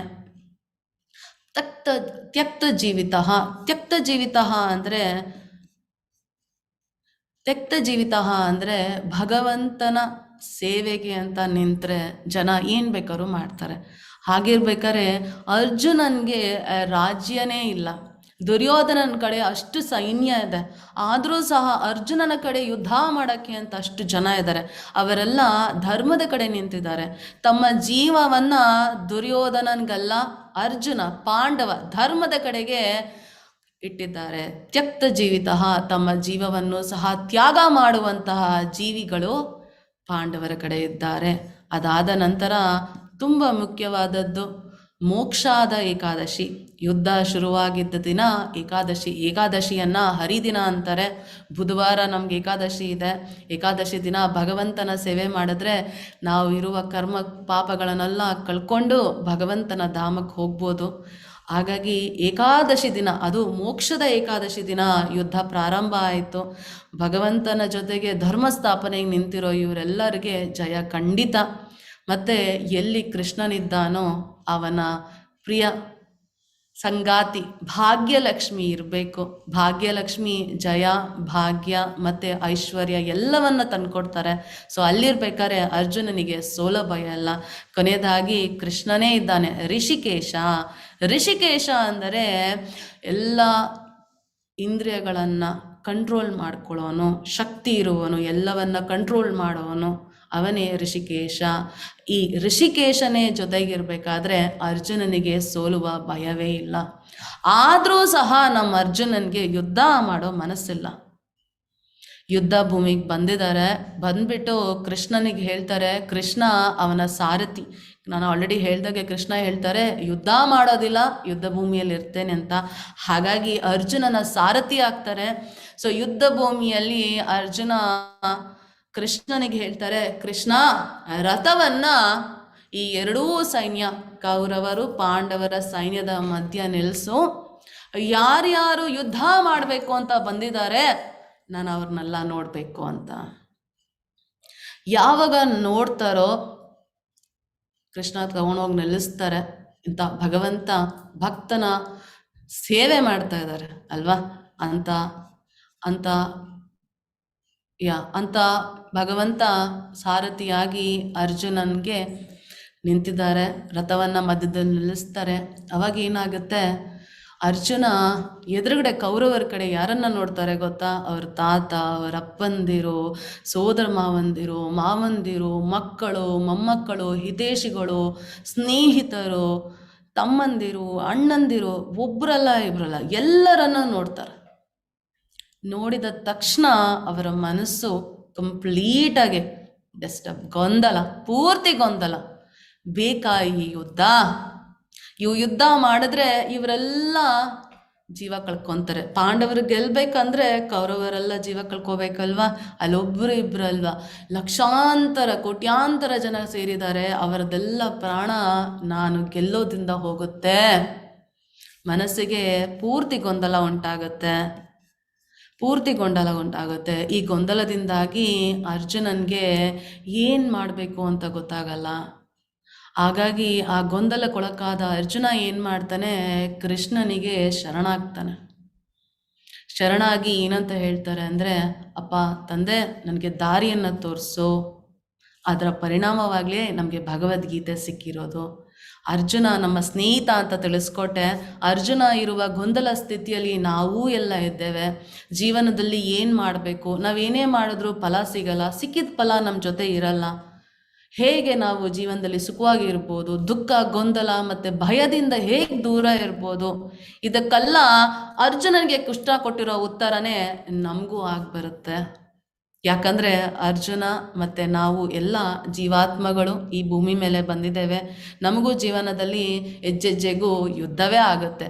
ಅಲ್ಲಿ ಅರ್ಜುನ ಕ್ಷತ್ರಿಯ, ನಾವು ಕ್ಷತ್ರಿಯ ಅಲ್ಲ, ಅಷ್ಟೇ ವ್ಯತ್ಯಾಸ. ಅದನ್ನು ಬಿಟ್ಟರೆ ಜೀವನದಲ್ಲಿ ಈ ಎಲ್ಲ ಗೊಂದಲಗಳಿಂದ ಹೇಗೆ ದೂರ ಆಗೋದು ಅನ್ನೋಕ್ಕೆ ನಮಗೆ ಮುಂದೆ ಕೃಷ್ಣ ಅರ್ಜುನನ ಕೊಡುವ ಉತ್ತರದಿಂದ ನಾವು ತಿಳ್ಕೊಬೋದು. ಸೊ ಹಾಗಾಗಿ ಅರ್ಜುನನ ಮನಸ್ಥಿತಿ ಹೇಗಿದೆ ನೋಡಿ, ಪೂರ್ತಿ ಗೊಂದಲ. ಅವನ ಕಣ್ಣಲ್ಲೇ ನೀರು ಬರ್ಲಿಕ್ಕೆ ಶುರು ಆಗುತ್ತೆ. ಮೊದಲನೇ ಶ್ಲೋಕ ಅಂದರೆ 28ನೇ ಶ್ಲೋಕದಲ್ಲಿ ಅರ್ಜುನ ಹೇಳ್ತಾರೆ, ಇವರನ್ನು ನಾನು ಕೊಲ್ಲಕ್ಕಾಗಲ್ಲ, ಸಹಾನುಭೂತಿ, ಇವರೆಲ್ಲ ನನ್ನವರು, ಸಾಧ್ಯ ಇಲ್ಲ. ಇವರನ್ನೆಲ್ಲ ಕೊಂದು ನಾನು ರಾಜ್ಯನ ಪಡ್ಕೊಂಡೆ ಅಂದ್ಕೊಳ್ಳಿ, ಆ ಐಶ್ವರ್ಯನ ನಾನು ಯಾರ ಜೊತೆ ಹಂಚ್ಕೊಂಡು ಬದುಕಲಿ? ಅವರೇ ಇಲ್ಲ, ನನ್ನ ಸಂಬಂಧಿಗಳೇ ಇಲ್ಲ, ನನ್ನ ಸ್ನೇಹಿತರೇ ಇಲ್ಲ, ನನ್ನ ಹಿತೈಷಿಗಳೇ ಇಲ್ಲ. ಅವರಿಲ್ಲ ಅಂದ ಮೇಲೆ ಹೇಗೆ ನಾನು ಆ ಭೋಗ ಐಶ್ವರ್ಯಗಳನ್ನೆಲ್ಲ ಸಂತೋಷದಿಂದ ಜೀವನ ಸಾಗಿಸ್ಲಿ? ಸಂತೋಷವಿಲ್ಲ ಕೃಷ್ಣ, ಬೇಡ ನನಗೆ ಅದು. ನಾನೇನೇ ಪಡ್ಕೊಂಡ್ರೂ ಅದರ ಮೇಲೆ ಅವರ ರಕ್ತ ಅಂಟಿರುತ್ತೆ. ನಾನು ಹೇಗೆ ಸಂತೋಷದಿಂದ ಇರೋಕ್ಕಾಗತ್ತೆ? ಮತ್ತು ಪಾಪ ಬರುತ್ತೆ. ನನ್ನ ಗುರುಗಳು, ನನ್ನ ತಾತ ಗುರುಗಳಾದ ದ್ರೋಣಾಚಾರ್ಯ, ತಾತರ ಪಿತಾಮಹಗಳಾದ ಭೀಷ್ಮರನ್ನೆಲ್ಲ ಕೊಂದರೆ ಅದು ಹೇಗೆ ನಾವು ಸ್ವರ್ಗಕ್ಕೆ ಹೋಗೋಕ್ಕಾಗತ್ತೆ? ಪಾಪನೇ ಬರೋದು. ಇಷ್ಟೆಲ್ಲ ರೆಡಿಯಾಗಿ ಬಂದಿದ್ದೀವಲ್ಲ ಇಂಥ ಕೆಲಸ ಮಾಡೋಕ್ಕೆ. ಎಂಥ ಕೆಲಸ? ಪಾಪವನ್ನು ಸಂಪಾದನೆ ಮಾಡುವಂಥ ಕೆಲಸಕ್ಕೆ ನಾವು ಇಷ್ಟೆಲ್ಲ ರೆಡಿಯಾಗಿ ಬಂದಿದ್ದೀವಲ್ಲ, ಹೇಗೆ ಕೃಷ್ಣ ಅಂತ 36ನೇ ಶ್ಲೋಕದಲ್ಲಿ ಕೇಳ್ತಾರೆ. ಅದಾದಮೇಲೆ ಅಲ್ಲಿ ನೆರೆದವರೆಲ್ಲ ಹಿರಿಯರು, ಎಲ್ಲರೂ ಹಿರಿಯರು, ಇಡೀ ಸಂಸಾರಕ್ಕೆ ಅವರು ಇನ್ಚಾರ್ಜ್. ಅಂಥವ್ರನ್ನೆಲ್ಲ ಕೊಂದುಬಿಟ್ರೆ, ಅಂಥವರೆಲ್ಲ ಜೀವ ಕಳ್ಕೊಂಡ್ಬಿಟ್ರೆ ಏನಾಗುತ್ತೆ? ಹಿರಿಯರು ಇಲ್ದೋಗಿರೋ ಮನೆ ದಾರಿ ಇಲ್ದೋಗಿರೋ ಮನೆ ಆಗತ್ತೆ. ಸೊ ಹಾಗಾಗಿ ಅಲ್ಲಿರೋ ಮಕ್ಕಳು, ಸ್ತ್ರೀಯರು, ಅವರಿಗೆ ಏನು ಸರಿ ಏನು ತಪ್ಪು ಅಂತ ಗೊತ್ತಿಲ್ಲ. ಕುಟುಂಬದ ಸಂಪ್ರದಾಯ ಪೂರ್ತಿ ನಾಶ ಆಗುತ್ತೆ. ಮಕ್ಕಳು ಏನು ಮಾಡಬೇಕು ಅಂತ ತಿಳಿದೆ ಮನಸ್ಸು ಬಂದಂಗೆ ಮಾಡಿ ಎಲ್ಲ ಸಂಪ್ರದಾಯ ಹೋಗಿ ಒಳ್ಳೆ ಜನ ಇರೋದೇ ಇಲ್ಲ. ನಮ್ಮ ಸೊಸೈಟಿಯಲ್ಲಿ ಒಳ್ಳೆ ಜನ ಇರೋದೇ ಇಲ್ಲ. ಯಾಕಂದರೆ ಗುರು ಹಿರಿಯರು ಇಲ್ಲ ನಮಗೆ ದಾರಿ ತೋರ್ಸೋಕ್ಕೆ, ವಿದ್ಯಾವಂತರು ಇಲ್ಲ ದಾರಿ ತೋರ್ಸೋಕ್ಕೆ. ಅವರನ್ನೆಲ್ಲ ಪಾಂಡವರು ಯುದ್ಧ ಭೂಮಿಯಲ್ಲಿ ಕೊಂದ್ಬಿಡ್ತಾರೆ. ಹಾಗಾಗಿ ಸಂಪ್ರದಾಯ, ಕುಟುಂಬ ಸಂಪ್ರದಾಯ ಕಂಪ್ಲೀಟಾಗಿ ನಾಶ ಆಗುತ್ತೆ ಕೃಷ್ಣ. ಹಾಗಾಗಿ ಈ ಎಲ್ಲ ಗೊಂದಲಗಳಿಂದ ನನಗೆ ನಿರ್ಣಯ ತಗೊಳ್ಲಿಕ್ಕೆ ಆಗ್ತಾ ಇಲ್ಲ. ಇಂಡಿಸಿಸಿವ್, ನಂಗೆ ಏನು ನಿರ್ಣಯ ತಗೋಬೇಕಂತ ಗೊತ್ತಾಗ್ತಿಲ್ಲ. ಯುದ್ಧ ಮಾಡಬೇಕಾ, ಯುದ್ಧ ಮಾಡಬಾರ್ದಾ? ಕ್ಷತ್ರಿಯನಾಗಿ ನನ್ನ ಕರ್ತವ್ಯ ನಾನು ಮಾಡಬೇಕಾ, ಅಥವಾ ಸಂಸಾರಿಯಾಗಿ ನನ್ನ ಸಂಬಂಧಿಕರನ್ನ ಕೊಲ್ಲದೆ ನಾನು ಇದನ್ನೆಲ್ಲ ಬಿಟ್ಬಿಡ್ಬೇಕಾ? ಅರ್ಜುನ ಏನು ಹೇಳ್ತಾನೆ ಅಂತ ಅಂದರೆ, ಎಂಥ ಮಹಾಧನುದ್ಧಾರಿ ಅವನು. ದ್ರೋಣಾಚಾರ್ಯನ ಫೇವ್ರೆಟ್ ಸ್ಟೂಡೆಂಟ್. ದೇವಾನ್ ದೇವತೆಗಳಿಂದ ಎಂತೆಂಥ ಅಸ್ತ್ರಗಳನ್ನು ಪಡ್ಕೊಂಡವನು ಅವನು. ಅಂಥವನು ಗಾಂಡೀವನ ಇಟ್ಕೊಳಕ್ಕಾಗ್ತಾ ಇಲ್ಲ, ಕೈ ಜಾರ್ತಾ ಇದೆ. ಭಯದ ಕಾರಣ, ಭೀತಿಯ ಕಾರಣ ಅವರು ನಾಲ್ಗೆ ಒಣಗ್ತಾ ಇದೆ, ಮೈಯೆಲ್ಲ ನಡುಗ್ತಾ ಇದೆ, ಕೂದಲು ನೆಟ್ಟಗೆ ನಿಲ್ತಾ ಇದೆ, ಅವ್ಯಯಗಳೆಲ್ಲ ನಡುಗ್ತಾ ಇದ್ದಾವೆ. ನನ್ನ ಕೈಲಿ ಆಗಲ್ಲ ಕೃಷ್ಣ ಅಂತ ಹೇಳಿ ತಲೆ ಮೇಲೆ ಕೈ ಇಟ್ಟು ಕೂತ್ಬಿಡ್ತಾರೆ. ಕೊನೆಗೆ ಏನಂತ ಹೇಳ್ತಾರೆ ಅಂದರೆ, ಇವರೆಲ್ಲ ಯಾರು ಕೌರವರು ಯುದ್ಧ ಮಾಡಬೇಕು, ಅವರು ಗೆಲ್ಲಬೇಕು ಅನ್ನೋ ಕಾರಣ ಬಂದಿದ್ದಾರೆ. ನಾನು ನಿಶಸ್ತ್ರನಾಗಿ, ನಾನು ಅಸ್ತ್ರ ಏನೂ ಇಟ್ಕೊಳ್ಳಲ್ಲ, ನಾನು ಹೀಗೆ ನಿಂತ್ಕೊತೀನಿ, ಅವರು ನನ್ನ ಕೊಲ್ಲುವುದೇ ಲೇಸು. ನಾನು ಅವ್ರ ಜೊತೆ ಫೈಟೇ ಮಾಡಲ್ಲ, ನಾನು ಯುದ್ಧನೇ ಮಾಡಲ್ಲ, ನಾನು ಶಸ್ತ್ರನೇ ಮುಟ್ಟಲ್ಲ. ಅವ್ರಿಗೆ ಗೆಲ್ಲಬೇಕು ಅಂತ ಆಸೆ ಇದೆ, ಅವ್ರು ಬಂದು ನನ್ನನ್ನು ಕೊಲ್ಲಲಿ. ಆ ಮಾತುಗಳನ್ನು ಅರ್ಜುನ ಹೇಳ್ತಾನೆ. ಈ ಸಂಪತ್ತು ಇವನ್ನೆಲ್ಲ ನಾನು ಪಡ್ಕೊಂಡು ಏನು ಮಾಡಲಿ, ಇದ್ರ ಬದಿಗೆ ಕಾಡಿಗೆ ಹೋಗಿ ಭಿಕ್ಷೆ ಬೇಡಿ ಬದುಕುವುದೇ ಲೇಸು ಅಂತ ಹೇಳ್ತಾರೆ. ಇದು ಅರ್ಜುನನ ಮನಸ್ಥಿತಿ. ಈ ಎಲ್ಲ ಪ್ರಶ್ನೆಗಳಿಗೆ ಕೃಷ್ಣ ಏನನ್ನ ಉತ್ತರ ಕೊಡ್ತಾರೆ ಅನ್ನೋದನ್ನ ನಾಳೆನೇ ಅಧ್ಯಾಯದಲ್ಲಿ ನೋಡೋಣ. ಸೊ ನಾವು ಇವತ್ತಿನ ಅಧ್ಯಾಯದಲ್ಲಿ ಏನು ಅರ್ಥ ಮಾಡ್ಕೊಂಡ್ವಿ? ಧೃತರಾಷ್ಟ್ರನ ಮನಸ್ಥಿತಿ, ದುರ್ಯೋಧನನ ಮನಸ್ಥಿತಿ ಮತ್ತು ಅರ್ಜುನನ ಮನಸ್ಥಿತಿ. ಸೊ ನಮಗೆ ಇಲ್ಲಿ ಧೃತರಾಷ್ಟ್ರನ ವಿಚಾರಣೆ ಮೊದಲನೇ ಶ್ಲೋಕದಲ್ಲಿ ಗೊತ್ತಾಯಿತು. ಕಿಮ ಕುರ್ವಥ, ಏನು ಮಾಡ್ತಾ ಇದ್ದಾರೆ ಸಂಜಯ? ದುರ್ಯೋಧನ ಭಯ ತಿಳಿಯಿತು ನಮಗೆ. ಮಹತೀಂ ಚಮು ಮುಧ್ಯಂ, ನೋಡಿ ಹೇಗೆ ಮಾಡಿದ್ದಾರೆ, ಇಂಥ ಸೈನ್ಯವನ್ನು ಹೇಗೆ ಅರೇಂಜ್ ಮಾಡಿದ್ದಾರೆ ಅಂತ ಹೇಳಿದ್ದಾರೆ. ಶಂಖ ಊದಿದರು, ಹೃದಯ ನಿವೃದಾರಾತ್, ಅಂದರೆ ಹೇಗೆ ಶಂಖ ಧೃತರಾಷ್ಟ್ರನ ಮಕ್ಕಳ ಹೃದಯನ ಚೂರು ಚೂರು ಮಾಡಿತ್ತು, ಅದ್ರ ಬಗ್ಗೆ ತಿಳಿದ್ವಿ. ಅರ್ಜುನನ ವೀಕ್ಷಣೆ, ಗಾಂಡೀವಂ ಸಂಸ್ಕೃತೆ ಹಸ್ತತ್, ಕೈಯಿಂದ ಗಾಂಡಿವ ಜಾರ್ತಿದೆ. ಅಂಥ ಗ್ರೇಟ್ ಪರ್ಸನ್, ಅಂಥ ಒಳ್ಳೆ ವಿದ್ಯಾರ್ಥಿ, ಅಂಥ ಮಹಾನ್ ಕ್ಷತ್ರಿಯನಾದ ಅರ್ಜುನನ ಕೈಯಲ್ಲಿ ಗಾಂಡಿವ ಜಾರ್ತಿದೆ ಅಂದರೆ ಅವರೆಷ್ಟು ಗೊಂದಲದಲ್ಲಿದ್ದಾರೆ, ಎಷ್ಟು ನೊಂದಿದ್ದಾರೆ, ಎಷ್ಟು ದುಃಖದಲ್ಲಿದ್ದಾರೆ ಅಂದರೆ ನಾವು ಅರ್ಥ ಮಾಡ್ಕೋಬೇಕು. ಹೋರಾಡದಿರಲು ಅರ್ಜುನನ ಕಾರಣಗಳನ್ನು ಕೊಟ್ಟು ಕೊನೆಗೆ ಹೇಳಿದ್ರು,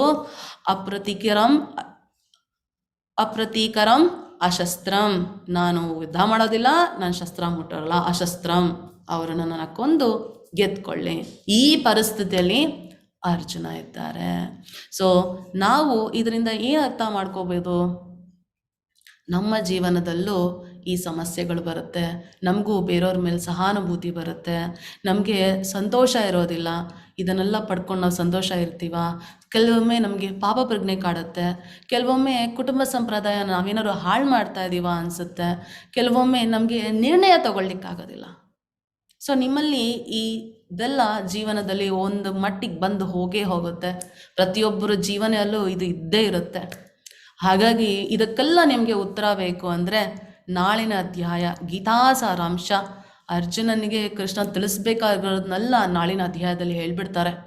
ಆದರೆ ಅರ್ಜುನ ಭಗವಂತನಿಗೆ ಶರಣಾದ ಕಾರಣ ಎಲ್ಲವನ್ನ ತಿಳಿಬೇಕು ಅನ್ನೋಕ್ಕೋಸ್ಕರ ಕೃಷ್ಣನನ್ನು ಪ್ರಶ್ನಿಸಿ ಉತ್ತರನ ಪಡ್ಕೊತಾರೆ. ಹಾಗಾಗಿ ನಮಗೆ 18 ಅಧ್ಯಾಯದವರೆಗೂ ಭಗವಂತನ ಉತ್ತರ ಸಿಗ್ತಾ ಇರುತ್ತೆ. ನಾಳಿನ ಅಧ್ಯಾಯನ ಅರ್ಥ ಮಾಡಿಕೊಂಡು ಅರ್ಜುನನಿಗೆ ಕೃಷ್ಣ ಏನು ಹೇಳಿದ್ರು, ನಾವು ಈ ಪರಿಸ್ಥಿತಿಗಳಲ್ಲಿ ಇದ್ದಾಗ ಹೇಗೆ ಅದನ್ನು ಉಪಯೋಗಿಸ್ಕೊಂಡು ನಮ್ಮ ಜೀವನವನ್ನು ಸರಿ ಮಾಡಿಕೊಂಡು ದುಃಖದಿಂದ ದೂರ ಆಗಿ ಶಾಶ್ವತವಾದ ಸುಖವನ್ನು ಹೇಗೆ ಪಡ್ಕೊಳ್ಳೋದು ಅನ್ನೋದನ್ನು ನಾಳಿನ ಅಧ್ಯಾಯದಲ್ಲಿ ಅರ್ಥ ಮಾಡ್ಕೊಳ್ಳೋಣ. ಸೊ ಇದನ್ನು ಹೇಳ್ತಾ ಇವತ್ತಿನ ಕ್ಲಾಸ್ನ ಮುಗಿಸ್ತೇನೆ. ಸೊ 6 ನಿಮಿಷ ಲೇಟ್ ಆಯಿತು, ದಯವಿಟ್ಟು ಕ್ಷಮಿಸಿ. ಯಾಕಂದರೆ ಇವತ್ತು ಮೊದಲನೇ ಕ್ಲಾಸು, ಪ್ರತಿದಿನ 1 ಅವರ್ ಒಳಗಡೆ ಕ್ಲಾಸ್ ಮುಗಿಸ್ತೇವೆ. ಸೊ ಯಾವುದೇ ಕಾರಣಕ್ಕೂ ಕ್ಲಾಸು ಎಕ್ಸ್ಟ್ರಾ ಹೋಗೋದಿಲ್ಲ. ಸೊ ಈಗ ನಿಮಗೆ ಕ್ವಶನ್ ಆನ್ಸರ್ ಸೆಷನ್ ಇರುತ್ತೆ. ನಿಮ್ಗೆ ಏನಾದರೂ ಡೌಟ್ಸ್ ಇದ್ದರೆ ಕೇಳ್ಬೋದು. ಹರೇ ಕೃಷ್ಣ. ಡೌಟ್ಸ್ ಇರೋರು ಕೈ ರೇಸ್ ಮಾಡ್ತೀರಾ ದಯವಿಟ್ಟು? ಶ್ಲೋಕ ಹೇಳಲಿಕ್ಕೆ ಕೈ ರೇಸ್ ಮಾಡಿದವರು ಕೈ ಇಳಿಸ್ಬೋದು. ಹಾಂ, ಡೌಟ್ಸ್ ಇರೋರು ಮಾತ್ರ ಕೈ ರೇಸ್ ಮಾಡ್ಬೋದು. ಹರೇ ಕೃಷ್ಣ, ಹರೇ ಕೃಷ್ಣ, ಹರೇ ಕೃಷ್ಣ. ಸದಾಶಿವ ಪ್ರಭು, ಹರೇ ಕೃಷ್ಣ.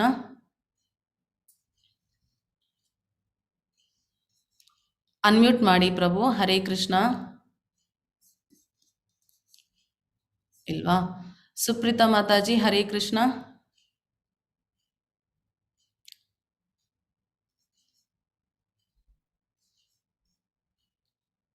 ಅನ್ಮ್ಯೂಟ್ ಮಾಡಬೇಕು. ವಿವೇಕ್ ಪ್ರಭುಜಿ, ಹರೇ ಕೃಷ್ಣ. ಹರೇ ಕೃಷ್ಣ ಮೇಡಮ್. ಹರೇ ಕೃಷ್ಣ ಪ್ರಭುಜಿ. ಮೇಡಮ್ ಇದು ಅಟೆಂಡೆನ್ಸ್ ಕಂಪಲ್ಸರಿಯಾ? ಹೌದು ಪ್ರಭುಜಿ, ಅಟೆಂಡೆನ್ಸ್ ಕಂಪಲ್ಸರಿ. ಅದು ಹೇಗೆ ಕೊಡೋದು ಅಂತ ಹೇಳಿ ಅಟೆಂಡೆನ್ಸ್? ನೀಲಂ ಮಾತಾಜಿ ವಿವರಿಸ್ತೀರಾ ಸ್ವಲ್ಪ? ಹರೇ ಕೃಷ್ಣ ಮಾತಾಜಿ. ಹರೇ ಕೃಷ್ಣ ಪ್ರಭುಜಿ.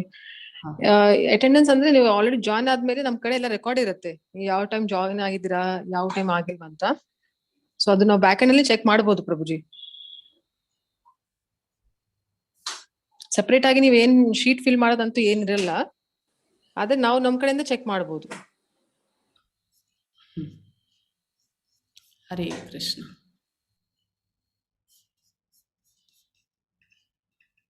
ಓಕೆ, ಸುಪ್ರೀತಾ ಮಾತಾಜಿ.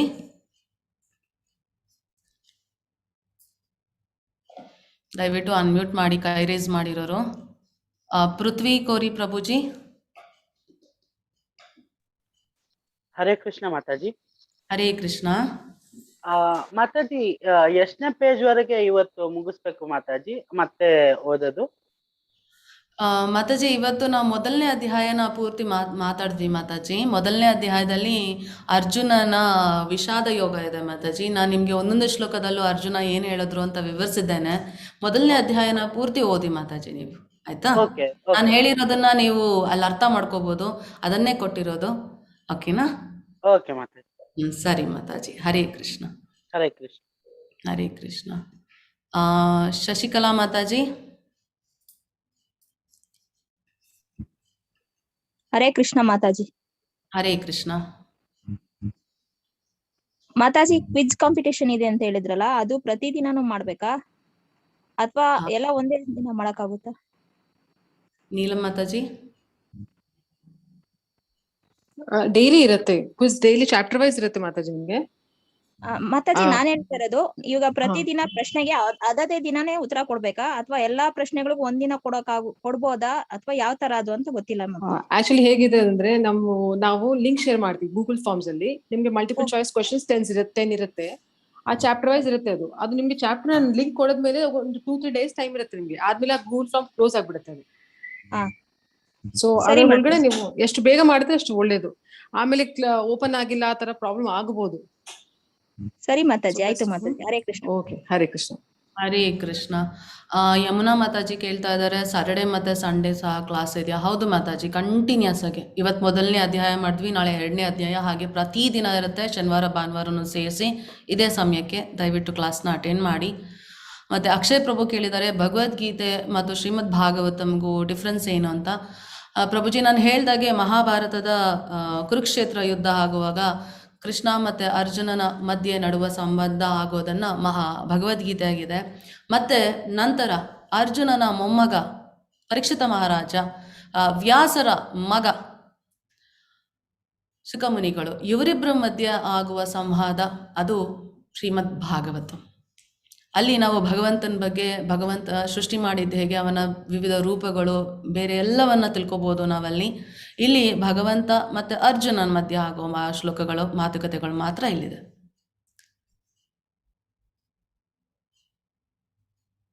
ಹರೇ ಕೃಷ್ಣ. ಹರೇ ಕೃಷ್ಣ. ನಾಗಪ್ಪ ಅವರು, ನಾನು ಈ ಮೊದಲ ಭಗವದ್ಗೀತೆ ಬಗ್ಗೆ ತಿಳಿದುಕೊಂಡಿದ್ದೇನೆ. ಈ ದಿನದ ತರಗತಿಯೂ ನನಗೆ ಇನ್ನೂ ಉಳಿದಿದ್ದ ಗೊಂದಲಗಳಿಗೆ ಪರಿಹಾರವನ್ನು ನೀಡಿತು. ತುಂಬ ಸಂತೋಷ ಗುರುಗಳೇ, ಪ್ರಭುಗಳೇ. ಮೊದಲನೇ ಅಧ್ಯಾಯದಲ್ಲೇ ನಿಮ್ಮ ಡೌಟ್ಗಳೆಲ್ಲ ಕ್ಲಿಯರ್ ಆಯಿತು ಅಂತ. ದಯವಿಟ್ಟು ಇರಿ, ಕೃಷ್ಣನ ಮಾತುಗಳು ಇನ್ನೂ ಬಂದಿಲ್ಲ. ಕೃಷ್ಣನ ಮಾತುಗಳನ್ನು ಕೇಳಿದಾಗ ಎಲ್ಲ ಸಮಸ್ಯೆಗೂ ಪರಿಹಾರ ಸಿಗುತ್ತೆ. ನಾಳಿನ ಕ್ಲಾಸನ್ನು ಅಟೆಂಡ್ ಮಾಡಿ ದಯವಿಟ್ಟು. ಹರೇ ಕೃಷ್ಣ ಶಿಲ್ಪಾ ಮಾತಾಜಿ, ಧನ್ಯವಾದಗಳು. Hare Krishna. Oppo A3s Prabhuji Mataji, Oppo A3s ಪ್ರಶ್ನೆ ಇದ್ರೆ ಕೇಳಿ.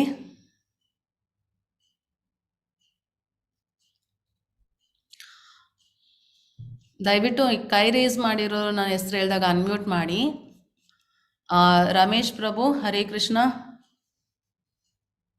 ಹರೇ ಕೃಷ್ಣ ಮಾತಾಜಿ. ಹರೇ ಕೃಷ್ಣ ಪ್ರಭುಜಿ, ಹೇಗಿದ್ದೀರಾ? ಮತ್ತೆ ತೊಂದರೆ ಆಯ್ತಾ? ಹರೇ ಕೃಷ್ಣ. ಹರೇ ಕೃಷ್ಣ ಮಾತಾಜಿ, ಎಲ್ಲಿದ್ದೀರಾ? ಪ್ರಭುಜಿ ಲಾಸ್ಟ್ ಬ್ಯಾಚ್ ಅಟೆಂಡ್ ಮಾಡಿದ್ರಲ್ಲ ನೀವೇ ಅಲ್ವಾ ರಮೇಶ್ ಎಸ್? ಹೌದು ಮಾತಾಜಿ. ಹರೇ ಕೃಷ್ಣ ಪ್ರಭುಜಿ, ನೋಡಿ ಗುರ್ತಿಟ್ಕೊಂಡಿದ್ದೇನೆ ನಾನು. ಸಂತೋಷ ಮಾತಾಜಿ. ಈಗ ಇಲ್ಲೇ ಪ್ರಭುಜಿ ಭೂಮಿ ಮೇಲೆ ಇದ್ದೇನೆ. ಹೇಳಿ, ಪ್ರಶ್ನೆ ಏನಾದ್ರು ಕೇಳಿ. ಮಂಗಳೂರಲ್ಲಿದ್ದೀರಾ ಅಂತ? ಇಲ್ಲ ಪ್ರಭುಜಿ, ಇಲ್ಲ, ಹೇಳಿ. ಬೆಂಗಳೂರಲ್ಲಿದ್ರೆ ನಾನು ಬಂದು ಭೇಟಿ ಆಗ್ಬೋದಿತ್ತು. ಇಲ್ಲ ಪ್ರಭುಜಿ, ಬೆಂಗಳೂರಲ್ಲಿ ಇಲ್ಲ ಪ್ರಭುಜಿ. ಹರೇ ಕೃಷ್ಣ. ಹೌದಾ? ಹರೇ ಕೃಷ್ಣ. ನಂದು 100 ರೂಪಾಯಿ ಕಟ್ಟಿದೀವಿ, ಬಟ್ ಸರ್ಟಿಫಿಕೇಟ್ ಬಂದಿಲ್ಲ. ಇನ್ನು 15ನೇ ಬ್ಯಾಚ್ ಬರುತ್ತೆ ಪ್ರಭುಜಿ. ಮೊನ್ನೆ ತಾನೇ ಲಿಸ್ಟ್ ಅನ್ನು ಕಳ್ಸಿದ್ದಾರೆ, ಮತ್ತೆ ಬರುತ್ತೆ ಪ್ರಭುಜಿ. ದಯವಿಟ್ಟು ವೇಟ್ ಮಾಡಿ. ಒಮ್ಮೆ ಅಡ್ಮಿನ್ ಮೆಸೇಜ್ ಮಾಡಿ ಚೆಕ್ ಮಾಡ್ತಾರೆ. ಓಕೆನಾ? ಓಕೆ ಮಾತಾಜಿ, ಹರೇ ಧನ್ಯವಾದಗಳು. ಹರೇ ಕೃಷ್ಣ. BM ವಿಶ್ವನಾಥ್ ಅವರೇ, ಹರೇ ಕೃಷ್ಣ ಪ್ರಭುಜಿ. ಹರೇ ಕೃಷ್ಣ ಮಾತಾಜಿ. ಹರೇ ಕೃಷ್ಣ ಪ್ರಭುಜಿ. ಹರೇ ಕೃಷ್ಣ. ನಿನ್ನೆ ಬುಕ್ಸ್ ಗೋಸ್ಕರ ಆನ್ಲೈನ್ ಅಲ್ಲಿ ಪೇ ಮಾಡಿದೀವಿ ಗುರು ಮಾತಾಜಿ. 10 days ಬೇಕು ಅಂತ ನನಗೆ ಇನ್ಫಾರ್ಮೇಶನ್ ಬಂದಿದೆ. ಬಟ್ ನನಗೆ ಇವಾಗ ಆನ್ಲೈನ್ ಮೆಟೀರಿಯಲ್ ಬೇಕಿತ್ತು ಮಾತಾಜಿ, ನನ್ಗೆ ಇನ್ನ ಸಿಕ್ಕಿಲ್ಲ ಸ್ಟಡಿಗೋಸ್ಕರ. ಕಳ್ಸ್ಕೊಡ್ತಾರೆ ಪ್ರಭುಜಿ. ಮಾತಾಜಿ, ನೀಲಂ ಮಾತಾಜಿ, ಸಾಫ್ಟ್ ಕಾಪಿ ಕನ್ನಡ ಭಗವದ್ಗೀತಾ ಕಳ್ಸ್ಕೊಟ್ಬಿಡಿ ಮಾತಾಜಿ. ಹೌದು ಮಾತಾಜಿ, ಶೋರ್ ಮಾತಾಜಿ. ಕ್ಲಾಸ್ ಆದ ತಕ್ಷಣ ಎಲ್ಲ ಶೇರ್ ಮಾಡ್ತೀನಿ ಮಾತಾಜಿ. Share video link. ಧನ್ಯವಾದಗಳು ಕ್ಲಾಸ್ PDF ಎಲ್ಲವನ್ನ ಶೇರ್ ಮಾಡ್ತಾರೆ ಪ್ರಭುಜಿ, ತಗೋಬಹುದು ನೀವು, ತೊಂದರೆ ಇಲ್ಲ. ಹರೇ ಕೃಷ್ಣ. ಅಶನ ಪ್ರಭುಜಿ. ಹರೇ ಕೃಷ್ಣ. ವೆಂಕಟೇಶ್ ಪ್ರಭುಜಿ, ಹರೇ ಕೃಷ್ಣ. ಹರೇ ಕೃಷ್ಣ ಮಾತಾಜಿ. ಹರೇ ಕೃಷ್ಣ ಪ್ರಭುಜಿ, ಹೇಳಿ. ಶ್ರೀ ಅರ್ಜುನರು ಯುದ್ಧ ಭೂಮಿಗಂತ ಬಂದು ಮಧ್ಯೆ ನಿಂತು ಎಲ್ಲರನ್ನು ನೋಡಿ ನನ್ ಕೈಲಿ ಯುದ್ಧ ಆಗೋದಿಲ್ಲ ಅಂತ ಅಂದ್ಬಿಡ್ತಾರೆ. ಆದ್ರೆ ತಾವೇ ತಮ್ಮ ಸಹೋದರರ ಜೊತೆ ಇಡೀ ಜೀವನವನ್ನ ಕಳೆದಿರ್ತಾರೆ, ಅಲ್ಲಿ ಕಷ್ಟವನ್ನ ನೋಡಿರ್ತಾರೆ, ಆಗಿದ ಅನ್ಯಾಯವನ್ನ ಸಹಿಸಿರ್ತಾರೆ, ಅನ್ಯಾಯ ನೋಡಿರ್ತಾರೆ. ಆದ್ರೂ ಕೂಡ ಅವರು ಒಂದು ಕ್ಷಣ ಅದೆಲ್ಲ ಮರ್ತು ಬಿಟ್ಟು ನಾನು ಯುದ್ಧ ಮಾಡಲ್ಲ ಅಂತ ಹೆಂಗ್ ಹೇಳ್ಬಿಟ್ರು? ಆ ಮನಸ್ಥಿತಿ ಹೆಂಗ್ ಬಂದ್ಬಿಡ್ತು ಅನ್ನೋದು ಬಹಳ ಡೌಟ್ಫುಲ್. ಯಾಕಂದ್ರೆ ಪ್ರಭುಜಿ, ಭಗವಂತನ ಭಕ್ತರಿಗೆ ಯಾರ್ಯಾರು ಒಳ್ಳೆ ಗುಣದಲ್ಲಿರ್ತಾರೆ, ಧರ್ಮ ಅನ್ನ ಸ್ಥಾಪನೆ ಮಾಡ್ಬೇಕು, ಧರ್ಮನಿಷ್ಠರಾಗಿರ್ತಾರೋ ಅವ್ರಿಗೆ ಯಾವುದೇ ಕಾರಣಕ್ಕೂ ಬೇರೆಯವ್ರಿಗೆ ತೊಂದರೆ ಮಾಡಿ ತಾವು ಸುಖವಾಗಿರೋದನ್ನ ಬಯಸಲ್ಲ ಅಲ್ವಾ? ಅವ್ರಿಗೆ ಎಷ್ಟು ತೊಂದರೆ ಆದ್ರೂ ಸಹ ಅಡ್ಜಸ್ಟ್ ಮಾಡ್ಕೊಂತಾರೆ. ಬೇರೆಯವ್ರಿಗೆ ತೊಂದರೆ ಮಾಡಿ ಹೇಗೆ ಬದುಕೋದು? ತಮ್ಮ ಸ್ವಂತ ಸಹೋದರರ ಜೊತೆನೆ ವನವಾಸನೆಲ್ಲ ಅನುಭವಿಸ್ತಾರೆ, ಕಾಡಲ್ಲೆಲ್ಲ ಜೀವನ ಕಳೀತಾರೆ. ಅದನ್ನೆಲ್ಲ ನೋಡಿದ್ರು ಕೂಡ ತಮ್ಮ ಸ್ವಂತ ಸಹೋದರರದನ್ನ ಮರ್ತು ಬಿಟ್ಟು ತಮಗೆ ಕೆಟ್ಟದನ್ನ ಬೈದಂತ ಸಹೋದರರ ಮೇಲೆ ಕರುಣೆನೆ ತೋರಿಸಿ ತಾವೇ ದ್ವಂದ್ವಕ್ಕೆ ಸಿಕ್ಕೊಂಡ್ಬಿಟ್ರಲ್ಲ, ಅದು ಮನಸ್ಥಿತಿ ಹೆಂಗ್ ಬಂದ್ಬಿಡ್ತು ಅವ್ರಿಗೆ ಅಂತ. ಯಾಕಂದ್ರೆ ಅಲ್ಲಿ ಕೌರವರಷ್ಟೇ ಇಲ್ಲ, ಅವ್ರ ಗುರುಗಳಿದ್ದಾರೆ, ಅವ್ರ ಪಿತಾಮಹ ಭೀಷ್ಮರಿದ್ದಾರೆ, ಅವ್ರ ಸಂಬಂಧಿಕರಿದ್ದಾರೆ, ಸ್ನೇಹಿತರಿದ್ದಾರೆ. ಅವ್ರನ್ನೆಲ್ಲರನ್ನ ಏನಕ್ಕೆ ಕಳ್ಕೋಬೇಕು? ಇವ್ರಿಗೆ ರಾಜ್ಯ ಬೇಕು ಅನ್ನೋ ಕಾರಣಕ್ಕಲ್ವಾ ಪ್ರಭುಜಿ? ರಾಜ್ಯಕ್ಕೋಸ್ಕರ ಅವ್ರನ್ನೆಲ್ಲ ಕಳ್ಕೋಬೇಕಾ ಅಂತ ಯಾವುದೇ ಒಳ್ಳೆ ಮನುಷ್ಯನಾದ್ರೂ ಅದಕ್ಕೆ ಆಸೆ ಪಡಲ್ಲ. ಕೌರವರ ಥರ ಆಗಿದ್ರೆ, ದುರ್ಯೋಧನನ ಥರ ಇದ್ದಿದ್ರೆ, ದುರಾಸೆ, ಆಸೆ, ಆಕಾಂಕ್ಷೆ, ನನಗೇ ಬೇಕು ಎಲ್ಲ ಅಂತ ಇದ್ದಿದ್ರೆ ನೀವು ಹೇಳ್ತಿರೋದು ಕರೆಕ್ಟ್. ಆದರೆ ನಾವು ಸುಖವಾಗಿರೋಕ್ಕೋಸ್ಕರ, ನಮಗೆ ರಾಜ್ಯ ಸಿಗ್ಬೇಕನ್ನೋಕ್ಕೋಸ್ಕರ ಇಷ್ಟು ಜನ ಜೀವ ಕಳ್ಕೋಬೇಕಲ್ಲ ಅಂದಾಗ ಅಲ್ಲಿ ಅರ್ಜುನನ ಮನಸ್ಥಿತಿ ನಮ್ಗೆ ಅರ್ಥ ಆಗುತ್ತೆ. ಅರ್ಜುನ ಕೃಷ್ಣನಿಂದ ಭಗವದ್ಗೀತೆ ಕೇಳಲಿಕ್ಕೆ ಯೋಗ್ಯತೆ ಏನು ಅನ್ನೋದಕ್ಕೆ ನಮ್ಗೆ ಅಲ್ಲೇ ಉತ್ತರ ಸಿಗುತ್ತೆ. ಅವರು ನಮ್ಮ ಥರನೇ, ಅಂದರೆ ಲೌಕಿಕ ಜೀವನಕ್ಕೆ ಬದುಕ್ಬಿಟ್ಟಿದ್ದರೆ ಅವರು ಸಹ ಯುದ್ಧದಲ್ಲಿ ಮಣಿಬೇಕಾಗಿತ್ತು. ಆದರೆ ಧರ್ಮನಿಷ್ಠರು ಯಾವುದೇ ಕಾರಣಕ್ಕೂ ಅಹಿಂಸೆಯನ್ನು ಪಾಲಿಸಲ್ಲ. ಅದು ಅವರ ಸುಖಕ್ಕೆ ಅಂತ ಬಂದಾಗ ಹಿಂಸೆಯನ್ನು ಪಾಲಿಸಲ್ಲ. ಅಹಿಂಸೆಯನ್ನು ಪಾಲಿಸ್ತಾರೆ. ಹಾಗಾಗಿ ನೀವು ನೋಡ್ಬೋದು ಅರ್ಜುನನಿಗೆ ಎಷ್ಟು ಯೋಗ್ಯತೆ ಇದೆ ಭಗವಂತನಿಂದ ಭಗವದ್ಗೀತೆ ತಿಳ್ಕೊಳ್ಳೋಕ್ಕೆ. ಅವ್ರನ್ನೆಲ್ಲ ಪಂಡಿತ ಅಂತ ಕರೀತಾರೆ. ಮುಂದೆ ಭಗವದ್ಗೀತೆಯಲ್ಲಿ ಶ್ಲೋಕ ಬರುತ್ತೆ, ನಾನು ಅವಾಗ ನಿಮ್ಗೆ ತಿಳಿಸ್ಕೊಡ್ತೇನೆ. ಕೃಷ್ಣ ಏನು ಹೇಳ್ತಾರೆ ಅಂದರೆ, ಒಬ್ಬನ ಪಂಡಿತ ಅಂತ ಯಾವಾಗ ಕರಿತೀವಿ ಅಂದರೆ, ಒಬ್ಬ ಬ್ರಾಹ್ಮಣನನ್ನು, ಒಂದು ಆನೆಯನ್ನ, ಒಂದು ನಾಯಿಯನ್ನ, ಮತ್ತೆ ಒಬ್ಬ ನಾಯಿಯನ್ನ ತಿನ್ನುವವನ ಚಾಂಡಾಳ, ಇವರೆಲ್ಲರನ್ನ ಒಂದೇ ಥರ ನೋಡ್ತಾರೆ. ಯಾಕಂದರೆ ಪ್ರತಿಯೊಬ್ಬರಲ್ಲೂ ಭಗವಂತನಿದ್ದಾನೆ, ಎಲ್ಲರ ಹೃದಯದಲ್ಲೂ ಭಗವಂತನಿದ್ದಾನೆ. ಹಾಗಾಗಿ ತಮ್ಮ ಸುಖಕ್ಕೋಸ್ಕರ ಅವರಿಗೆ ನೋವು ಮಾಡಬೇಕಾ? ಬೇಡ, ನಾನು ಕಾಡಿಗೆ ಹೋಗಿ ಭಿಕ್ಷೆ ಬೇಡಾರು ಇರ್ತೇನೆ, ನಾನು ಅಶಸ್ತ್ರನಾಗ್ತೇನೆ, ನಾನು ಕೊಂದರೂ ಪರವಾಗಿಲ್ಲ ಅನ್ನೋ ಪರಿಸ್ಥಿತಿಗೆ ಅರ್ಜುನ ಹೋಗ್ತಾನೆ. ಇದೇ ಕಾರಣಕ್ಕೆ ದ್ರೌಪದಿನೂ ಅಷ್ಟೇ, ಯಾವಾಗ ಅಶ್ವತ್ಥಾಮ ದ್ರೌಪದಿಯ ಮಕ್ಕಳನ್ನು ಪಾಂಡವರು ಅಂತ ಅಂದ್ಕೊಂಡು ಕೊಂದ್ಬಿಡ್ತಾರೋ, ದ್ರೌಪದಿ ಸಹ ಕ್ಷಮಿಸ್ಬಿಡ್ತಾರೆ. ತನ್ನ ಮಕ್ಕಳನ್ನು ಮೋಸದಿಂದ ಅಶ್ವತ್ಥಾಮ ಕೊಂದರೂ ಸಹ ನಾನಿರುವ ನೋವಲ್ಲಿ ಗಂಡನನ್ನು ಕಳೆದುಕೊಂಡ ಅಂದರೆ ದ್ರೋಣಾಚಾರ್ಯರನ್ನು ಕಳೆದುಕೊಂಡ ಹೆಂಡತಿ ಅವರ ಮಗನನ್ನು ಕಳ್ಕೋಬಾರ್ದು, ನಾನಿರೋ ನೋವು ಆ ತಾಯಿಗೆ ಬರಬಾರ್ದು, ಗುರುಗಳ ತಾಯಿಗೆ ಆ ನೋವು ಬರಬಾರ್ದು ಅನ್ನೋ ಕಾರಣ ಅಶ್ವತ್ಥಾಮನಿಗೆ ಅರ್ಜುನ ಶಿಕ್ಷೆ ಕೊಡಬೇಕಾದ್ರೆ ಕೊಡಬೇಡಿ ಅಂತ ನೆಲೆಸ್ತಾರೆ. ಸೊ ಅದರಿಂದನೇ ಗೊತ್ತಾಗುತ್ತೆ ಅವರೆಲ್ಲ ಧರ್ಮದ ಕಡೆ ನಿಂತಿದ್ರು, ಭಗವಂತನ ಭಕ್ತರಾಗಕ್ಕೆ ಅವ್ರಿಗೆಲ್ಲ ಯೋಗ್ಯತೆ ಇದೆ ಅಂತ. ಸರಿನಾ ಪ್ರಭುಜಿ? ಹರೇ ಕೃಷ್ಣ. ನೀವು ಅನ್ಮ್ಯೂಟ್ ಮಾಡಿಬಿಟ್ರೆ ಮತ್ತೆ ಕಷ್ಟ ಆಗುತ್ತೆ, ನಾನು ನಿಮ್ಮನ್ನ ಹುಡುಕ್ಬೇಕಾಗತ್ತೆ. ನೀವು ಕೈ ಕೆಳಗೆ ಬೇರೆ ಇಳಿಸ್ಬಿಟ್ಟಿದ್ದೀರಾ ಅನ್ಸುತ್ತೆ. ಗುರುರಾಜ ಪ್ರಭುಜಿ, ಹರೇ ಕೃಷ್ಣ. ನಮಸ್ತೆ ಮೇಡಮ್. ಹರೇ ಕೃಷ್ಣ ಪ್ರಭುಜಿ, ಹೇಳಿ. ಮಾತಾಜಿ, ನೀವು ಶ್ಲೋಕನ ಉಚ್ಚಾರಣೆ ಮಾಡಿ, ಸೊ ದಟ್ ನಮಗೂನು ಸ್ವಲ್ಪ ಕನ್ನಡದಲ್ಲಿ ಏನಾದ್ರು ಪ್ರಾಬ್ಲಮ್ ಇರೋರ್ಗು ಉಚ್ಚಾರಣೆ ಮಾಡಕ್ಕೆ ಈಸಿ ಆಗುತ್ತೆ ಅಂತ. ಆಯ್ತು ಪ್ರಭುಜಿ, ನಾನು ಕೆಲವೊಂದು ಶ್ಲೋಕಗಳನ್ನ ನಾನು ಹೇಳ್ತೇನೆ, ಕೆಲವೊಂದು ಶ್ಲೋಕಗಳನ್ನ ಬೇರೆಯವ್ರ ಕೈಯಲ್ಲಿ ಹೇಳ್ಸಿದ್ರೆ ಇಲ್ಲಿ ವಾಯ್ಸ್ ಕ್ಲಿಯರ್ ಆಗಿರಲ್ಲ, ಆಮೇಲೆ ಅವರು ಉಚ್ಚಾರಣೆ ತಪ್ಪಾಗತ್ತೆ ಆಗೋ ಚಾನ್ಸಸ್ ಜಾಸ್ತಿ ಅಂತ. ಹೌದು ಪ್ರಭುಜಿ, ಏನಂದ್ರೆ ಭಗವದ್ಗೀತೆ ಶ್ಲೋಕ ಓದ್ಬೇಕು ಅಂತಾನೆ ಎಷ್ಟೋ ಜನ ಭಗವದ್ಗೀತೆ ಓದಲ್ಲ ಪ್ರಭುಜಿ. ನಾವು ಕ್ಲಾಸಲ್ಲಿ ಅವ್ರಿಗೆ ಒಂದು ಅವಕಾಶ ಕೊಟ್ಟಾಗ ಏನಾಗುತ್ತೆ, ಅವ್ರು ತಪ್ಪನ್ನು ಓದಿದ್ರು ಏನು ತಪ್ಪಾಗಲ್ಲ. ಯಾಕಂದ್ರೆ ಭಗವಂತನ ನೀವು ಹೇಗೆ ಕರೆದ್ರು, ಈಗ ಅಮ್ಮನ್ನ ನಾವು ಹೇಗೆ ಕರೆದ್ರು ಅಮ್ಮ ಹೂ ಅಂತಾರೆ ಅಲ್ವಾ, ನಾವು ತಪ್ಪು ಮಾಡಿದ್ರೆ ಕಲಿಯೋದು. ಹಾಗಾಗಿ ಅವ್ರಿಗೊಂದು ಧೈರ್ಯ ಬರುತ್ತೆ, ಶ್ಲೋಕಗಳನ್ನ ಓದ್ಬೋದು, ನಮ್ಮ ಕೈಲಿ ಆಗುತ್ತೆ ಅಂತ. ಸೊ ಹಾಗಾಗಿ ಅವ್ರಿಗೊಂದು 2-3 ಅವಕಾಶ ಮಾಡಿಕೊಡ್ತೀನಿ, ದಯವಿಟ್ಟು ಅಡ್ಜಸ್ಟ್ ಮಾಡ್ಕೊಳ್ಳಿ ಪ್ರಭುಜಿ. ನಾನು ಮಧ್ಯದಲ್ಲಿ ಶ್ಲೋಕಗಳನ್ನ ಹೇಳ್ತೇನೆ, ಓಕೆನಾ? ನೀವು ಉಚ್ಚಾರಣೆ ಮಾಡಿದಾಗ ನಾವು ಅದನ್ನ ಗಮನದಲ್ಲಿ ಇಟ್ಕೊಂಡು ನಾವು ಹಾಗೆ ಓದ್ತೀವಿ. ಸರಿ ಪ್ರಭುಜಿ, ಆಯ್ತು ಪ್ರಭುಜಿ, ಮಾಡೋಣ ಹಾಗೆ. ಆಯ್ತು ಮೇಡಮ್, ಥ್ಯಾಂಕ್ಸ್. ಹರೇ ಕೃಷ್ಣ ಪ್ರಭುಜಿ, ಹರೇ ಕೃಷ್ಣ. ಫಕೀರ ಸ್ವಾಮಿ ಪ್ರಭುಜಿ, ಹರೇ ಕೃಷ್ಣ. ಹರೇ ಕೃಷ್ಣ. ಹರೇ ಕೃಷ್ಣ ಪ್ರಭುಜಿ. ಅಲ್ಲ ಮೇಡಮ್, ಇದು ಯುದ್ಧದಲ್ಲಿ ದುರ್ಯೋಧನ ಇರ್ತಾರಲ್ಲ ಮೇಡಮ್, ಅವ್ರು ಎದಕ್ ಅದಿರ್ತಾರೆ ಮೇಡಮ್? ಎದುರುಗಡೆ ಅಷ್ಟೊಂದ್ ಸೈನ್ಯ ಕೂಡ ಇರಲ್ಲ, ಬಟ್ ನಾರ್ಮಲ್ ಇರುತ್ತೆ. ಬಟ್ ನೀವು ಅವ್ರು ಅದ್ರ ಅವ್ರೆಲ್ಲ ನೋಡಿ ಅಂತಿರಲ್ಲ ಯಾಕೆ ಅಂದ್ರೆ ಈ ಕಡೆ ಭೀಮಾರ್ಜುನ ಇದ್ದಾರೆ ಒಂದ್ ಕಡೆ, ಇನ್ನೊಂದ್ ಕಡೆ ಅವರ ಗುರುಗಳಾದ ದ್ರೋಣಾಚಾರ್ಯರನ್ನ ಕೊಲ್ಲಕ್ಕೆ ಅಂತಾನೆ ಧೃಷ್ಟದ್ಯುಮ್ನ ಇದ್ದಾನೆ. ಮತ್ತೆ ಅವರ ಸೈನ್ಯ ಚಿಕ್ಕದಾದ್ರೂ ಅಷ್ಟು ಕೌಶಲ್ಯದಿಂದ ಅರೇಂಜ್ ಮಾಡಿದ್ದಾರೆ. ಮತ್ತೆ ದುರ್ಯೋಧನನ ಕಡೆ ಇರುವ ದ್ರೋಣಾಚಾರ್ಯರು, ಭೀಷ್ಮರಿಗೆಲ್ಲ ಪಾಂಡವರಂದ್ರೆ ತುಂಬಾ ಇಷ್ಟ. ಎಲ್ಲಿ ಅವರು ಯುದ್ಧ ಸರಿಗ್ ಮಾಡ್ದೇನೆ ಒಲವು ತೋರಿಸ್ಬಿಡ್ತಾರೋ ಪಾಂಡವರ ಮೇಲೆ ಅನ್ನೋ ಕಾರಣಕ್ಕೆ ದುರ್ಯೋಧನನಿಗೆ ಭಯ. ಫಸ್ಟ್ ಆಫ್ ಆಲ್ ತಪ್ಪು ಮಾಡೋರಿಗೆ ಭಯ ಇದ್ದೇ ಇರುತ್ತಲ್ವಾ, ಅವ್ರಿಗೆ ಗೊತ್ತು ಅವ್ರು ಮಾಡ್ತಾ ಇರೋದು ಅಧರ್ಮ ಅಂತ.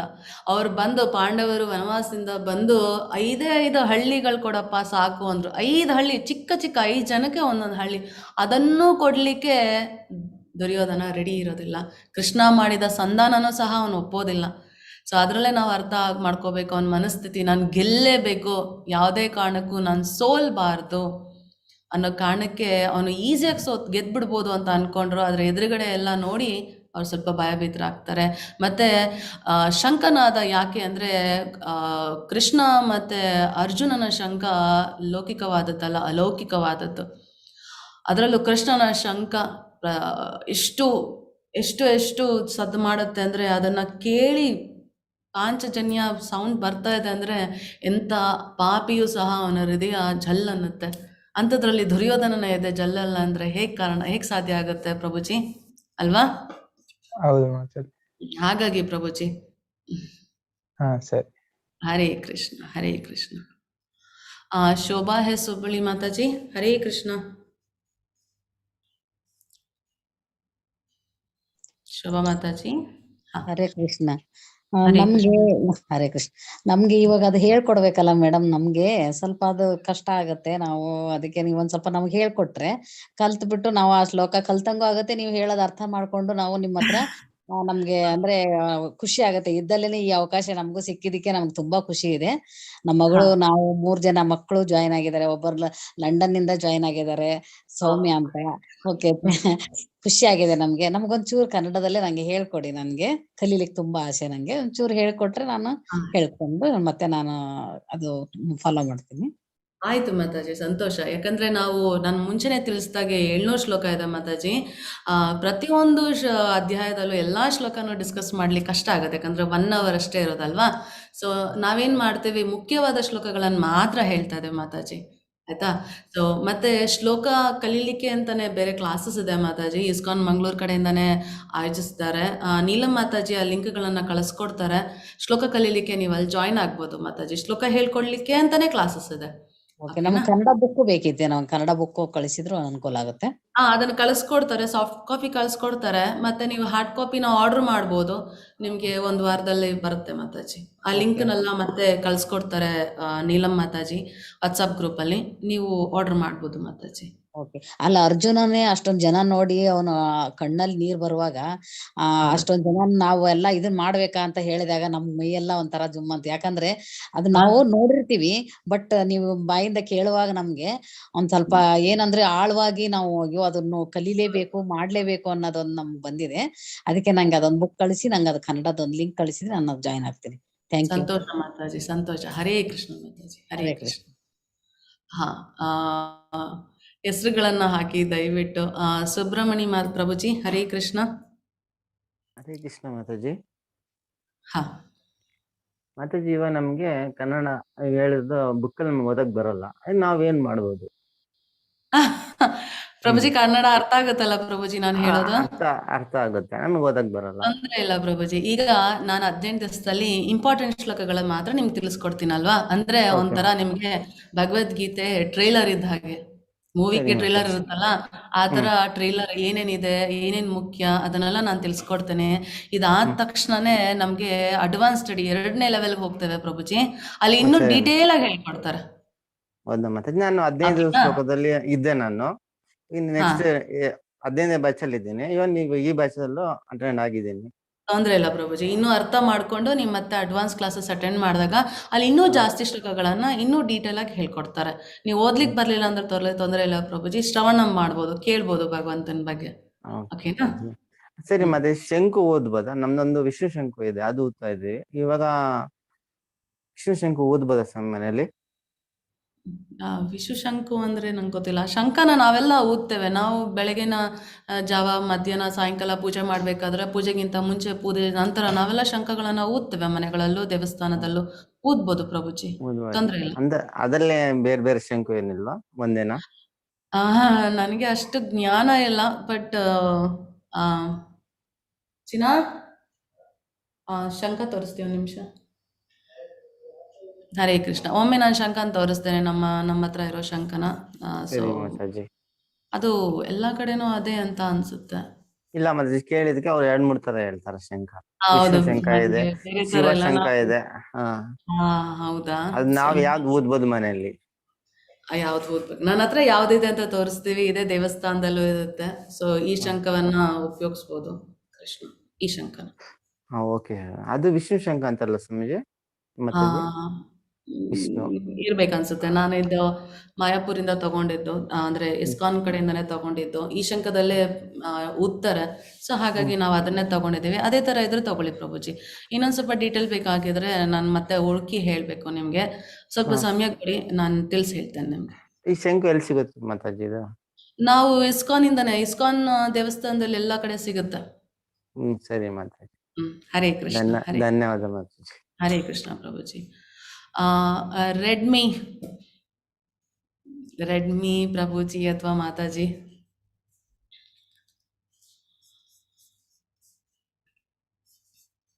ಹರೇ ಕೃಷ್ಣ. ರೆಡ್ಮಿ ಅವರೇ ಕೈ ರೇಸ್ ಮಾಡಿದ್ದೀರಾ. ಸ್ಮಿತಾ ಮಾತಾಜಿ, ಧನ್ಯವಾದಗಳು. ಹಲೋ. ಹರೇ ಕೃಷ್ಣ ಮಾತಾಜಿ. ಹಲೋ. ಹೇಳಿ ಮಾತಾಜಿ, ಕೇಳಿಸ್ತಾ ಇದೆ. ಮಾತಾಜಿ ಇದು ಮೋಕ್ಷ ಏಕಾದಶಿ ಬಗ್ಗೆ ಹೇಳಿದ್ರಲ್ಲ, ಹಾ ಅದ್ರ ಬಗ್ಗೆ ಸ್ವಲ್ಪ ಸ್ವಲ್ಪ ಹೇಳಿ. ಕನೆಕ್ಟ್ ತಪ್ತಾ ಇತ್ತು ಇಲ್ಲಿ, ಹೌದಾ ಕೇಳಿಸ್ಕೊಳಕ್ ಆಗ್ಲಿಲ್ಲ. ಪಾಂಡವರು ಗೆಲ್ಲೋದಕ್ಕೆ ಕಾರಣ ಹೇಳಿದ್ರಲ್ಲ, ಅದ್ರಲ್ಲಿ ಹೌದು ಮೋಕ್ಷ ಏಕಾದಶಿನೂ ಇತ್ತಲ್ವಾ? ಹೌದು ಮಾತಾಜಿ. ಏಕಾದಶಿ ಹರಿದಿನ ಅಂತ ಕರೀತಾರೆ. ಅಂದ್ರೆ ಹರಿಗೆ ತುಂಬಾ ಪ್ರಿಯವಾದ ದಿನ. ಆ ದಿನ ಯಾರ್ಯಾರು ಉಪವಾಸ ಮಾಡ್ತಾರೋ, ಯಾರ್ಯಾರು ಭಗವಂತನ ನೆನೆಸ್ಕೊಂಡಿರ್ತಾರೋ, ಭಗವಂತನ ಬಳಿ ಇರ್ತಾರೋ, ನಾವೆಲ್ಲರೂ ಭಗವಂತನ ಪ್ರೀತಿಗೆ ಪಾತ್ರ ಆಗ್ತೇವೆ. ಒಂದ್ ನಿಮಿಷ ಮಾತಾಜಿ, ಯಾರ್ಯಾರಿಗೆ ಪ್ರಶ್ನೆ ಇಲ್ಲ ಬಿಡ್ಬೋದು. ಏನ್ ಪ್ರಶ್ನೆ ಕೇಳ್ತಾರೆ, ನಾನೇನು ಉತ್ತರ ಕೊಡ್ತೀನಿ ಅಂತ ಕೇಳೋ ಬಯಕೆ ಇದ್ರೆ ದಯವಿಟ್ಟು ಇರ್ಬೋದು, ಇಲ್ಲಾಂದ್ರೆ ಬಿಡ್ಬೋದು, ತೊಂದರೆ ಇಲ್ಲ. ಹಾ, ಸೊ ಹಾಗಾಗಿ ಮಾತಾಜಿ ಪ್ರತಿ ತಿಂಗಳು 15 ದಿವಸಕ್ಕೊಂದ್ಸರಿ ನಮಗೆ ಏಕಾದಶಿ ಬರುತ್ತೆ. ಸೊ ಈ ಏಕಾದಶಿ ದಿನ ಯಾರ್ಯಾರು ಭಗವಂತನ ಪ್ರೀತಿ ಸಂಪಾದನೆ ಮಾಡಬೇಕು, ಮತ್ತು ಈ ಐಹಿಕ ಲೋಕ ಅಂದರೆ ಮೆಟೀರಿಯಲ್ ವರ್ಲ್ಡ್, ಇದರಿಂದ ಮುಕ್ತಿ ಪಡ್ಕೊಂಡು ಭಗವಂತನ ಸೇವೆ ಮಾಡೋ ಶಕ್ತಿ ಬಂದು ಆಧ್ಯಾತ್ಮಿಕ ಚಿಂತನೆ ಅಥವಾ ಆಧ್ಯಾತ್ಮಿಕ ಬುದ್ಧಿ ಬಂದು ಭಕ್ತಿ ಯೋಗ ಮಾಡಬೇಕು ಅನ್ನೋರೆಲ್ಲ ಏಕಾದಶಿ ದಿನ ವ್ರತವನ್ನು ಮಾಡ್ತಾರೆ, ಉಪವಾಸ ವ್ರತವನ್ನು ಮಾಡ್ತಾರೆ. ಅಂತಹ ಏಕಾದಶಿ, ಅಂತಹ ಮೋಕ್ಷಾದಿ ಏಕಾದಶಿ, ಮೋಕ್ಷವನ್ನು ಕೊಡುವಂತಹ ಏಕಾದಶಿ ದಿನ ಯುದ್ಧವನ್ನು ಪ್ರಾರಂಭ ಮಾಡಿದ್ದಾರೆ. ಭಗವಂತ ಜೊತೆಗಿದ್ದಾರೆ, ಅರ್ಜುನನ ಕಡೆ ಇದ್ದಾರೆ. ಹಾಗಿರ್ಬೇಕಾದ್ರೆ ಹರಿದಿನದಂದು ಹರಿಯ ಜೊತೆ ಧರ್ಮ ಸ್ಥಾಪನೆಗೋಸ್ಕರ ಧರ್ಮನಿಷ್ಠರು ಯುದ್ಧ ಮಾಡ್ಬೇಕಾದ್ರೆ ಧರ್ಮಕ್ಕೆ ಜಯ ಆಗತ್ತೆ, ಅಂದರೆ ಪಾಂಡವರಿಗೆ ಜಯ ಆಗತ್ತೆ ಅನ್ನೋದನ್ನ ಅರ್ಥ ಮಾಡ್ಕೋಬೇಕು. ಸರಿನಾ ಮಾತಾಜಿ? ಹರೇ ಕೃಷ್ಣ. ಮಾತಾಜಿ, ನಿಮ್ಮ ಹೆಸರನ್ನ ದಯವಿಟ್ಟು ಚೇಂಜ್ ಮಾಡಿ. ರೆಡ್ಮಿ ಅಂತ ಹಾಕಿದ್ರಿ, ಮತ್ತೆ ನೀವು ಕೈ ಇಳಿಸಿದ್ರ ಅಂತ. ನಿಮ್ಮ ಪ್ರಶ್ನೆಗೆ ಉತ್ತರ ಕೊಟ್ಟನ ಅಂತ ಹೇಳಿ. ಹರೇ ಕೃಷ್ಣ. ಭೀಮಸೇನ್ ಪ್ರಭುಜಿ, ಹರೇ ಕೃಷ್ಣ.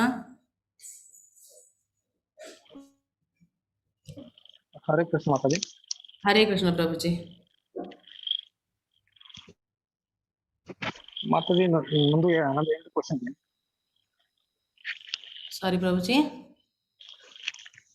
ಹಲೋ ಮಾತಾಜಿ. ಹೇಳಿ ಪ್ರಭುಜಿ. ಕೇಳ್ತಿದೆ ಮಾತಾಜಿ? ಹಾ ಮಾತಾಜಿ, ನಂದು 2 ಕ್ವಶನ್ ಇದೆ. ಒಂದು, ಸಂತ, ಮುನಿ, ಋಷಿ ಮತ್ತು ಇವರಲ್ಲಿ ವ್ಯತ್ಯಾಸ ಏನಂತ? ಸಂತರು, ಮುನಿಗಳು, ಋಷಿಗಳು. ಮುನಿವರ್ಯರು, ಸಂತರು, ಸನ್ಯಾಸಿ, ಸನ್ಯಾಸಿಗಳು, ಇವರೆಲ್ಲ ಬೇರೆ ಬೇರೆ ಯೋಗಗಳನ್ನ ಮಾಡಿರ್ತಾರೆ. ಸ್ವಲ್ಪ ಜನ ವಿದ್ಯೆಯನ್ನ ಪಡ್ಕೊಂಡಿರ್ತಾರೆ, ಸ್ವಲ್ಪ ಜನ ಇಂದ್ರಿಯಗಳನ್ನ ಕಂಟ್ರೋಲ್ ಮಾಡಿರ್ತಾರೆ, ಸ್ವಲ್ಪ ಜನ ಧ್ಯಾನವನ್ನ ಮಾಡಿ ಇಂದ್ರಿಯಗಳನ್ನ ಕಂಟ್ರೋಲ್ ಮಾಡಿರ್ತಾರೆ, ಸ್ವಲ್ಪ ಜನ ಎಲ್ಲವನ್ನ ತ್ಯಜಿಸಿ, ಅಂದರೆ ಸನ್ಯಾಸಿಗಳು ಎಲ್ಲವನ್ನ ತ್ಯಜಿಸಿ ಭಗವಂತನಲ್ಲಿ ಅವರ ಮನಸ್ಸನ್ನು ಇಟ್ಟಿರ್ತಾರೆ ಪ್ರಭುಜಿ. ಅದರ ಲೆವೆಲ್ ಮೇಲೆಗೆ ಒಬ್ಬೊಬ್ಬರಿಗೆ ಒಂದೊಂದು ಹೆಸರು ಇರುತ್ತೆ ಪ್ರಭುಜಿ. ಮುಂದೆ ಹೋಗ್ತಾ ಹೋಗ್ತಾ ನಾನು ನಿಮಗೆ ತುಂಬ ಎಕ್ಸಾಂಪಲ್ಸ್ನ ಕೊಡ್ತಾನೆ, ನಮಗೆ ಭಗವದ್ಗೀತೆ ಅರ್ಥ ಆಗಲಿಕ್ಕೆ ಅಂತ. ಅಲ್ಲಿ ನಾನು ಒಬ್ಬೊಬ್ಬರ ಬಗ್ಗೆ ತಿಳಿಸ್ಕೊಡ್ತೀನಿ. ಮಹರ್ಷಿ ಅಂದರೆ ಯಾರು, ಋಷಿಗಳು ಯಾರು, ಅವನ್ನೆಲ್ಲ ಒಂದೊಂದೇ ತಿಳಿಸ್ಕೊಡ್ತೀನಿ ಪ್ರಭುಜಿ. ಆಯ್ತಾ? ಓಕೆ, ಧನ್ಯವಾದ. ಇನ್ನೊಂದು ಕ್ವಶನ್ ಹೇಳಿ ಪ್ರಭುಜಿ. ಈಗ ಮಾತಾಜಿ, ಕೃಷ್ಣನ ನಂತರ ಕೃಷ್ಣ ಭಗವಾನ್ ದ್ವಾರಕೆಗೆ ನಂತರ ಪಾಂಡುರಂಗ ವಿಠಲ್ನ ಅವತಾರ ಪಡಿತಾರೆ. ವಿಠಲ ಅವತಾರ ಏಕಾದಶಿ ಮಹತ್ವ ಏನು? ಏಕಾದಶಿ ಮಹತ್ವ ನಾನು ಆಲ್ರೆಡಿ ಹೇಳ್ದಂಗೆ ಪ್ರಭುಜಿ, ಹರಿದಿನ ಅವತ್ತು ಏಕಾದಶಿ ಮುರ ಅನ್ನುವ ರಾಕ್ಷಸ, ಅಂದರೆ ಭಗವಂತನ ದೇಹದಿಂದನೇ ಬರುವ ಈ ತಾಯಿ ಮುರ ಎನ್ನುವ ರಾಕ್ಷಸನ್ನ ಕೊಲ್ತಾರೆ. ಆದ ಕಾರಣ ಆ ದಿನವನ್ನು ಏಕಾದಶಿ, ಆ ತಾಯಿಯ ಹೆಸರು ಏಕಾದಶಿ ಅಂತ. ಆ ತಾಯಿ ಕೇಳ್ಕೊತಾರೆ, ಮುರ ಅನ್ನೋ ರಾಕ್ಷಸನ್ನ ಕೊಂದ ಕಾರಣ ಏನನ್ನ ಭಗವಂತನ ಬೇಡ್ಕೊತಾರೆ, ಯಾರು ಈ ದಿನ ನಿನ್ನನ್ನು ಸೇವೆ ಮಾಡ್ತಾರೋ ಅವರಿಗೆಲ್ಲ ಭಗವಂತ ನಿನ್ನ ಕೃಪೆ ತೋರಿಸು ಅಂತ. ಹಾಗಾಗಿ ಭಗವಂತ ಏಕಾದಶಿ ದಿನ ಯಾರ್ಯಾರು ಭಕ್ತರು ಭಗವಂತನ ಸೇವೆಗೆ ಅಂತ ಉಪವಾಸ ಮಾಡ್ತಾರೋ, ಭಗವಂತನ ಧ್ಯಾನದಲ್ಲಿರ್ತಾರೋ, ಭಗವಂತನ ನಾಮ ಜಪಗಳನ್ನು ಮಾಡ್ತಾರೋ ಅವರಿಗೆಲ್ಲ ಭಗವಂತನ ಮೇಲೆ ಭಕ್ತಿ ಬರುತ್ತೆ. ನಾವು ಯಾವಾಗ ಭಕ್ತಿಯನ್ನು ಮಾಡ್ತೀವೋ ನಾವು ಈ ಲೌಕಿಕ ಜಗತ್ತನ್ನು ಬಿಟ್ಟು ಅಲೌಕಿಕವಾದ ಭಗವಂತನ ಧಾಮಕ್ಕೆ ಹೋಗುವ ಅವಕಾಶ ಸಿಗುತ್ತೆ. ತುಂಬ ಇಂಪಾರ್ಟೆಂಟು. ನಮ್ಮ ಪಾಪ ಕರ್ಮಗಳು, ಎಷ್ಟೋ ಜನ್ಮಗಳಿಂದ ಮಾಡಿರೋ ಪಾಪ ಕರ್ಮಗಳನ್ನೆಲ್ಲ ಕಳ್ಕೊತೇವೆ ಪ್ರಭುಜಿ. ಈಗ ನೆಕ್ಸ್ಟ್ ಬುಧವಾರ 4ನೇ ತಾರೀಕು ಏಕಾದಶಿ ಇದೆ. ಅವತ್ತಿನ ದಿನ ಉಪವಾಸ ಹೇಗೆ ಮಾಡಬೇಕು, ಹೇಗೆ ಮಾಡಬೇಕು, ಮತ್ತು ಪ್ರತಿಯೊಂದು ಏಕಾದಶಿಗೂ ಒಂದೊಂದು ಕತೆ ಇದೆ. ಕೃಷ್ಣನೇ ಏಕಾದಶಿ ಹಿಂದೆ ಕತೆಗಳನ್ನು ತಿಳಿಸ್ಕೊಡ್ತಾ ಇದ್ದಾರೆ ಧರ್ಮರಾಯನಿಗೆ, ಯುಧಿಷ್ಠಿರನಿಗೆ. ಅದನ್ನು ಒಂದೊಂದು ಏಕಾದಶಿಗೂ ಒಂದೊಂದು ಕತೆ ಇದೆ. ಆ ಕಥೆಯನ್ನು ಓದಬೇಕು. ಎಷ್ಟು ಅಂದರೆ ಆ ಕಥೆಯನ್ನು ಕೇಳಿದ್ರೂ ಸಹ ನಮಗೆ ಫಲ ಸಿಗುತ್ತೆ. ಅಷ್ಟು ಪುಣ್ಯಕರವಾದದ್ದು ಏಕಾದಶಿ. ಭಗವಂತನ ಭಕ್ತರು ಅವರ ಪ್ರೀತಿ ಸಂಪಾದನೆ ಮಾಡಬೇಕು ಅನ್ನೋರು ಯಾವುದೇ ಕಾರಣಕ್ಕೂ ಏಕಾದಶಿಯನ್ನು ಮಿಸ್ ಮಾಡಲ್ಲ ಪ್ರಭುಜಿ. ಸೊ ನಾನು ನಿಮಗೆ ನಾಳೆ ತಿಳಿಸ್ಕೊಡ್ತೇನೆ ಅದ್ರ ಬಗ್ಗೆ, ಓಕೆನಾ? ಧನ್ಯವಾದ ಮಾತಾಜಿ. ಹರೇ ಕೃಷ್ಣ ಮಾತಾಜಿ. ಹರೇ ಕೃಷ್ಣ ಪ್ರಭುಜಿ, ಹರೇ ಕೃಷ್ಣ. ಪೃಥ್ವಿರಾಜ್ ಪ್ರಭು, ಹರೇ ಕೃಷ್ಣ. ಹರೇ ಕೃಷ್ಣ ಮಾತಾಜಿ. ಹರೇ ಕೃಷ್ಣ ಮಾತಾಜಿ, ಅದು ಸ್ಟಾರ್ಟಿಂಗ್ ಅಲ್ಲಿ ಭಗವದ್ಗೀತೆನ 3 ರೀತಿಯಲ್ಲಿ ವಿಭಾಗ ಮಾಡಿದ್ದಾರೆ ಅಂತ ತಿಳಿಸ್ಕೊಟ್ರಿ. ಹೌದು. ಕರ್ಮಯೋಗ, ಮತ್ತೆ ಭಕ್ತಿ ಯೋಗ, ಮತ್ತೆ ಇನ್ನೊಂದು ಜ್ಞಾನ ಯೋಗ ಅಂತ. ಅದ್ರ ಬಗ್ಗೆ ವಿವರಣೆ ಬೇಕಿತ್ತು ಮಾತಾಜಿ. ಹೌದು ಪ್ರಭುಜಿ. ಪ್ರತಿಯೊಂದು ಅಧ್ಯಾಯ ಅಂದ್ರೆ ನಾಳಿನ ಅಧ್ಯಾಯದಲ್ಲಿ ಕೃಷ್ಣ ಅರ್ಜುನನ್ಗೆ ಏನ್ ಮಾಡ್ಬೇಕು ಅಂತ ಅವರೆಲ್ಲ ಪ್ರಶ್ನೆಗೂ ಉತ್ತರ ಕೊಟ್ಬಿಡ್ತಾರೆ. ಆದ್ರೆ ಅರ್ಜುನ ಕೃಷ್ಣನನ್ನ ಪರಿಪರಿಯಾಗಿ ಪ್ರಶ್ನಿಸಿ ಎಲ್ಲವನ್ನ ಸರಿಯಾಗಿ ತಿಳ್ಕೋಬೇಕು. ಯಾಕಂದ್ರೆ ಅವರಿರೋ ಗೊಂದಲದ ಪರಿಸ್ಥಿತಿ ನಮ್ಗೆ ಇವತ್ತು ಅರ್ಥ ಆಯ್ತಲ್ವಾ? ಯಾವುದೇ ಕಾರಣಕ್ಕೂ ಅವ್ರ ಮನಸ್ಸು ನಂತರ ಮತ್ತೆ ಗೊಂದಲಕ್ಕೊಳಗಾಗಬಾರ್ದು. ಹಾಗಾಗಿ ಪೂರ್ತಿ ಜಗದ್ಗುರುವಾದ ಕೃಷ್ಣನಿಂದ, ಯಾಕಂದ್ರೆ ಕೃಷ್ಣ ಒಂದೇ ಜಗದ್ಗುರು ಅಂತ ಹೇಳ್ತಾರೆ, ಆ ಗುರುವೇ ಅವನ ಮುಂದೆ ಇರಬೇಕಾದ್ರೆ ಪೂರ್ತಿ ತಿಳ್ಕೋಬೇಕು ಅನ್ನೋ ಕಾರಣಕ್ಕೆ ಪ್ರತಿಯೊಂದು ಭಾಗವನ್ನು ಕೃಷ್ಣ ನಾಳೆ ಏನು ಹೇಳ್ತಾರೋ, ನಾಳಿನ ಅಧ್ಯಾಯನ ಗೀತಾ ಸಾರಾಂಶ ಅಂತ ಕರೀತಾರೆ. ಗೀತೆಯಲ್ಲಿ ಹೇಳಬೇಕಾಗಿರೋದೆಲ್ಲ ನಾಳೆ ಅಧ್ಯಾಯದಲ್ಲಿ ಹೇಳ್ಬಿಟ್ಟಿದ್ದಾರೆ. ಸೊ ಅದ್ರ ಬಗ್ಗೆ ಪ್ರತಿಯೊಂದನ್ನು ಡೀಟೇಲಾಗಿ ಕೇಳ್ತಾರೆ. ಸೊ ಹಾಗಾಗಿ ಕೃಷ್ಣ ಒಂದೊಂದು ಭಾಗವಾಗಿ ಹೇಳ್ಕೊಂಡು ಹೋಗ್ತಾರೆ. ಒಂದೊಂದು ಅಧ್ಯಾಯಕ್ಕೂ ಒಂದೊಂದು ಹೆಸರಿದೆ. ಕರ್ಮಯೋಗ ಕೃಷ್ಣ ಪ್ರಜ್ಞೆಯಲ್ಲಿ, ಧ್ಯಾನ ಯೋಗ, ಮತ್ತು ಜ್ಞಾನ ವಿಜ್ಞಾನ ಯೋಗ, ಮತ್ತು ಗುಣತ್ರಯ ವಿಭಾಗ ಯೋಗ, ಮತ್ತು ಮುಂದಕ್ಕೆ ನಮ್ಮ ದೈವಿಕ ಅಸುರ ಗುಣಗಳ ಯೋಗ, ಇವೆಲ್ಲ ಇದೆ, ಒಂದೊಂದೇ ಇದೆ. ಸೊ ಅವನ್ನೆಲ್ಲ ನಾವು ಒಟ್ಟುಗೂಡಿಸಿದಾಗ ಮೊದಲನೇ ಇಷ್ಟು ಅಧ್ಯಾಯಗಳು ಭಗವಂತ ಕರ್ಮಯೋಗದ ಬಗ್ಗೆ ಮಾತಾಡ್ತಾರೆ. ಕರ್ಮಯೋಗ ಅಂದರೆ ಕರ್ಮ, ನಾವು ಮಾಡುವ ಕೆಲಸ, ಆಕ್ಟಿವಿಟೀಸ್, ಅದನ್ನು ಕರ್ಮ ಅಂತಾರೆ. ನಾವು ಮಾಡುವ ಕರ್ಮದಿಂದ ನಮಗೆ ಫಲಗಳು ಸಿಗುತ್ತೆ, ಅದನ್ನು ಕರ್ಮ ಫಲಗಳು. ಒಳ್ಳೆ ಕೆಲಸ ಮಾಡಿದಾಗ ಪುಣ್ಯ ಸಿಗುತ್ತೆ, ಕೆಟ್ಟ ಕೆಲಸ ಮಾಡಿದಾಗ ಪಾಪ ಸಿಗುತ್ತೆ. ಸೊ ಅದಕ್ಕೆ ಕರ್ಮ ಫಲಗಳು ಅಂತ ಕರೀತಾರೆ. ಆ ಕರ್ಮವನ್ನೇ, ನಮ್ಮ ಕೆಲಸಗಳನ್ನೇ ಮಾಡಿ ನಾವು ಹೇಗೆ ಯೋಗ ಮಾಡಬೇಕು. ಯೋಗ ಅಂದರೆ ನಮ್ಮ ಇಂದ್ರಿಯಗಳನ್ನು, ಮನಸ್ಸನ್ನು ಕಂಟ್ರೋಲ್ ಮಾಡಿಕೊಂಡು ನಮಗೆ ನಿಯೋಜಿತವಾದ ಕೆಲಸಗಳನ್ನು ಹೇಗೆ ಮಾಡೋದು, ಮಾಡಿದ್ರೆ ಏನಾಗುತ್ತೆ, ಹೇಗೆ ನಾವು ಯಾವ ಪರಿಸ್ಥಿತಿಲಿದ್ದೀವಿ ಅಂತ ಅರ್ಥ ಮಾಡ್ಕೊಳ್ಳೋದು ಅನ್ನೋದನ್ನೆಲ್ಲ ಈ ಕರ್ಮಯೋಗದ ವಿಭಾಗದಲ್ಲಿ ತಿಳಿಸ್ಕೊಡ್ತಾರೆ. ಭಕ್ತಿ ಯೋಗದಲ್ಲಿ ಮನಸ್ಸನ್ನು ಒಬ್ಬ ಮನುಷ್ಯ ಕಂಟ್ರೋಲ್ ಮಾಡಬೇಕಂದ್ರೆ ತುಂಬ ಕಷ್ಟ. ಅರ್ಜುನನೇ ಕೃಷ್ಣನಿಗೆ ಹೇಳ್ತಾರೆ, ಗಾಳಿಯನ್ನು ಬೇಕಾದ್ರೆ ಹಿಡಿಬೋದು, ನನ್ನ ಮನಸ್ಸನ್ನು ಹಿಡಿಯೋಕ್ಕಾಗಲ್ಲ ಅಂತ. ಅಷ್ಟು ಕಷ್ಟ. ಅಂತ ಮಹಾಬಾಹುವಾದ ಅರ್ಜುನನಿಗೆ ಕಷ್ಟ ಆಗಬೇಕಾದ್ರೆ ನಾವೆಲ್ಲ ಯಾ ಲೆಕ್ಕ ಅಲ್ವಾ? ಹಾಗಾಗಿ ಕೃಷ್ಣ ಹೇಳ್ತಾರೆ, ಅಭ್ಯಾಸೇನ ಯುಕ್ತೇನ, ಅಭ್ಯಾಸ ಮಾಡಿದ್ರೆ ಮನಸ್ಸನ್ನು ಸಹ ನಿಯಂತ್ರಣ ಮಾಡ್ಬೋದು ಅಂತ ಹೇಳಿ. ಸೊ ಮನಸ್ಸನ್ನು ನಿಯಂತ್ರಣ ಮಾಡಬೇಕಂದ್ರೆ ನಮ್ಮ ಮನಸ್ಸು ಒಂದರ ಮೇಲೆ ಫಿಕ್ಸ್ ಆಗಿರಬೇಕು. ಸೊ ನಾವ್ಯಾರು ಅಂತ ತಿಳ್ಕೊತೀವಿ. ಸೊ ನಾವ್ಯಾರು ಅಂತ ತಿಳ್ಕೊಂಡ ತಕ್ಷಣ ನಮಗೂ ಭಗವಂತನಿಗೂ ಏನು ಸಂಬಂಧ ಅಂತ ಗೊತ್ತಾಗುತ್ತೆ. ಸೊ ಆವಾಗ ಭಗವಂತ ಯಾರು ಅಂತ ಗೊತ್ತಾದ ತಕ್ಷಣ ನಮ್ಮ ಈ ಮನಸ್ಸನ್ನು ಭಗವಂತನ ಮೇಲೆ ಇಟ್ಟು ಭಗವಂತನ ಸೇವೆ ಹೇಗೆ ಮಾಡೋದು ಅನ್ನೋದೇ ಭಕ್ತಿ ಯೋಗ. ಸೊ ಭಕ್ತಿ ಯೋಗದಲ್ಲಿದ್ದಾಗ ಒಬ್ಬ ಮನುಷ್ಯ ಯಾವುದೇ ಕಾರಣಕ್ಕೂ ಮನಸ್ಸು ಕಲ್ಕೋದಿಲ್ಲ, ಭಗವಂತನಲ್ಲೇ ಶರಣಾಗಿರುತ್ತೆ. ಭಗವಂತನ ಸೇವೆ ಅಂತಲೇ ಎಲ್ಲ ಆ್ಯಕ್ಟಿವಿಟೀಸ್ನ ಮಾಡ್ತಿರ್ತಾರೆ, ಅಂದರೆ ಎಲ್ಲ ಕರ್ಮಗಳನ್ನು ಮಾಡ್ತಿರ್ತಾರೆ. ಇದನ್ನೆಲ್ಲ ಪಡ್ಕೊಳ್ಳೋಕ್ಕೆ, ಇದನ್ನು ನಾವು ಒಂದು ಜಾಗದಲ್ಲಿ ಇರೋದಕ್ಕೆ, ಯಾವುದೇ ಕಾರಣಕ್ಕೂ ಡಿಸ್ಟರ್ಬ್ ಆಗದೋಗಿರೋದಕ್ಕೆ ಜ್ಞಾನ ಬೇಕಲ್ವಾ? ನಾವು ಜ್ಞಾನ ಇದ್ದಾಗಲೇ ನಾವು ಬುದ್ಧಿವಂತರಾಗ್ತೇವೆ ಅಲ್ವಾ? ಜ್ಞಾನವನ್ನು ಪಡ್ಕೋಬೇಕಲ್ಲ. ಆ ಜ್ಞಾನವನ್ನು ಕೊನೆಯ ಅಧ್ಯಾಯಗಳಲ್ಲಿ ತಿಳಿಸ್ಕೊಟ್ಟಿದ್ದಾರೆ, ಅದೇ ಜ್ಞಾನ ಯೋಗ. ಸರಿನಾ ಪ್ರಭುಜಿ? ಓಕೆ, ಧನ್ಯವಾದಗಳು ಮಾತಾಜಿ. ಹರೇ ಕೃಷ್ಣ ಪ್ರಭುಜಿ, ಹರೇ ಕೃಷ್ಣ. ಮಧು ವಿವೇಕ್ ಪ್ರಭುಜಿ, ಹರೇ ಕೃಷ್ಣ. ನಮಸ್ತೆ ಮಾತಾಜಿ. ನಮಸ್ತೆ ಮಾತಾಜಿ, ಹರೇ ಕೃಷ್ಣ. ಮಾತಾಜಿ ಇದು 9 o'clockಗೆ 2 ಗ್ರೂಪ್ ಮಾಡಿದೀರಿ ನೀವು. ಆಕ್ಚುಲಿ ನನ್ನ ಹಸ್ಬೆಂಡ್ ಒಂದು ಗ್ರೂಪ್ ಅಲ್ಲಿ ಇದ್ದಾರೆ. ಅದ್ರಲ್ಲಿ ಡೀಟೇಲ್ಸ್ ಗಳು ಬರ್ತಾ ಇದೆ. 9 PM 1 ಅಂತ ಏನೋ ಗ್ರೂಪ್ ಇದೆ ಹೆಸರು. ನಂದು 9 PM 3 ಅಂತ ಇದೆ ಗ್ರೂಪ್ ನೇಮು. ಬಟ್ ಅದ್ರಲ್ಲಿ ಏನು ಬರ್ತಾ ಇಲ್ಲ ನನಗೆ, ಲಿಂಕ್ಸ್ ಏನು ಬರ್ತಾ ಇಲ್ಲ. ನೀಲ ಮಾತಾಜಿ ಎರಡೇ ಗ್ರೂಪ್ ಮಾತಾಜಿ ಅಲ್ಲ ಇರೋದು, ಥರ್ಡ್ ಗ್ರೂಪ್. ಹೌದ್ ಮಾತಾಜಿ, ಏನು ಥರ್ಡ್ ಗ್ರೂಪ್. ನಾನ್ ದೇವಿಕಾ ಮಾತಾಜಿ ಕೇಳ್ತೀನಿ ಮಾತಾಜಿ. ಥರ್ಡ್ ಗ್ರೂಪ್ ಮಾಡಿದಾರ ಅನ್ಸುತ್ತೆ, ಹೌದಾ? ಇನ್ನು ನಮ್ಗೆ ಜಾಯಿನ್ ಮಾಡಿಲ್ಲ ಅನ್ಸುತ್ತೆ. ಇವತ್ತು ಮಾಡಿದ್ರ ಅಂತ. ಮೇ ಬಿ ಮಾತಾಜಿ, ನನ್ಗೇನ್ ಗೊತ್ತಿಲ್ಲ. ನಾನ್ 2 ಗ್ರೂಪ್ಸ್ ಇದೆ, ಅದರಲ್ಲಿ ಶೇರ್ ಮಾಡ್ತಾ ಇದ್ದೀನಿ. ಹೌದೌದು ಮಾತಾಜಿ, ನನ್ಗೂ 2 ಗ್ರೂಪ್ಸ್ಗೆ ಅಡ್ಮಿಟ್ ಮಾಡಿದ್ದಾರೆ. ಅದೇ ಮಧು ಮಾತಾಜಿ ದಯವಿಟ್ಟು ಕ್ಷಮಿಸಿ, ಆ ಗ್ರೂಪ್ಗೆ ಡೀಟೇಲ್ಸ್ ಎಲ್ಲ ಮಾತಾಜಿ ಕಳ್ಸ್ಕೊಡ್ತಾರೆ. ನಮ್ಮನ್ನ ಎಲ್ಲ ಆಡ್ ಮಾಡಿ ನಿಮ್ಗೆಲ್ಲ ಡೀಟೇಲ್ಸ್ ಕಳ್ಸ್ಕೊಡ್ತಾರೆ ಮಾತಾಜಿ. ಶೋರ್ ಮಾತಾಜಿ, ಇವತ್ತೇ ಶೇರ್ ಮಾಡ್ತೀನಿ ಎಲ್ಲ ಇವತ್ತೇ. ಓಕೆ ಮಾತಾಜಿ. ಸಾರಿ ತುಂಬಾ ಮಾತಾಜಿ, ಸಾರಿ. ಥ್ಯಾಂಕ್ಸ್ ಮಾತಾಜಿ ತಿಳಿಸ್ಕೊಟ್ಟಿದ್ದಕ್ಕೆ. ಹರೇ ಕೃಷ್ಣ ಮಾತಾಜಿ. ಹರೇ ಕೃಷ್ಣ ಮಾತಾಜಿ. ಹರೇ ಕೃಷ್ಣ. ಚೇತನ್ ಪ್ರಭು, ಹರೇ ಕೃಷ್ಣ.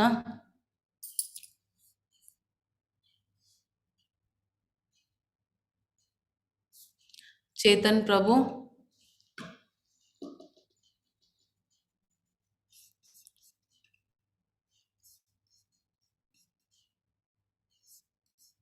ಕೈ ಇಳಿಸಿದ್ರ ಅವರು ಅಂತ. ಓಕೆ, ಹರೇ ಕೃಷ್ಣ. ಧನ್ಯವಾದಗಳು. ಹರೇ ಕೃಷ್ಣ. Doctor HR Desai, Hare Krishna ಪ್ರಭುಜಿ.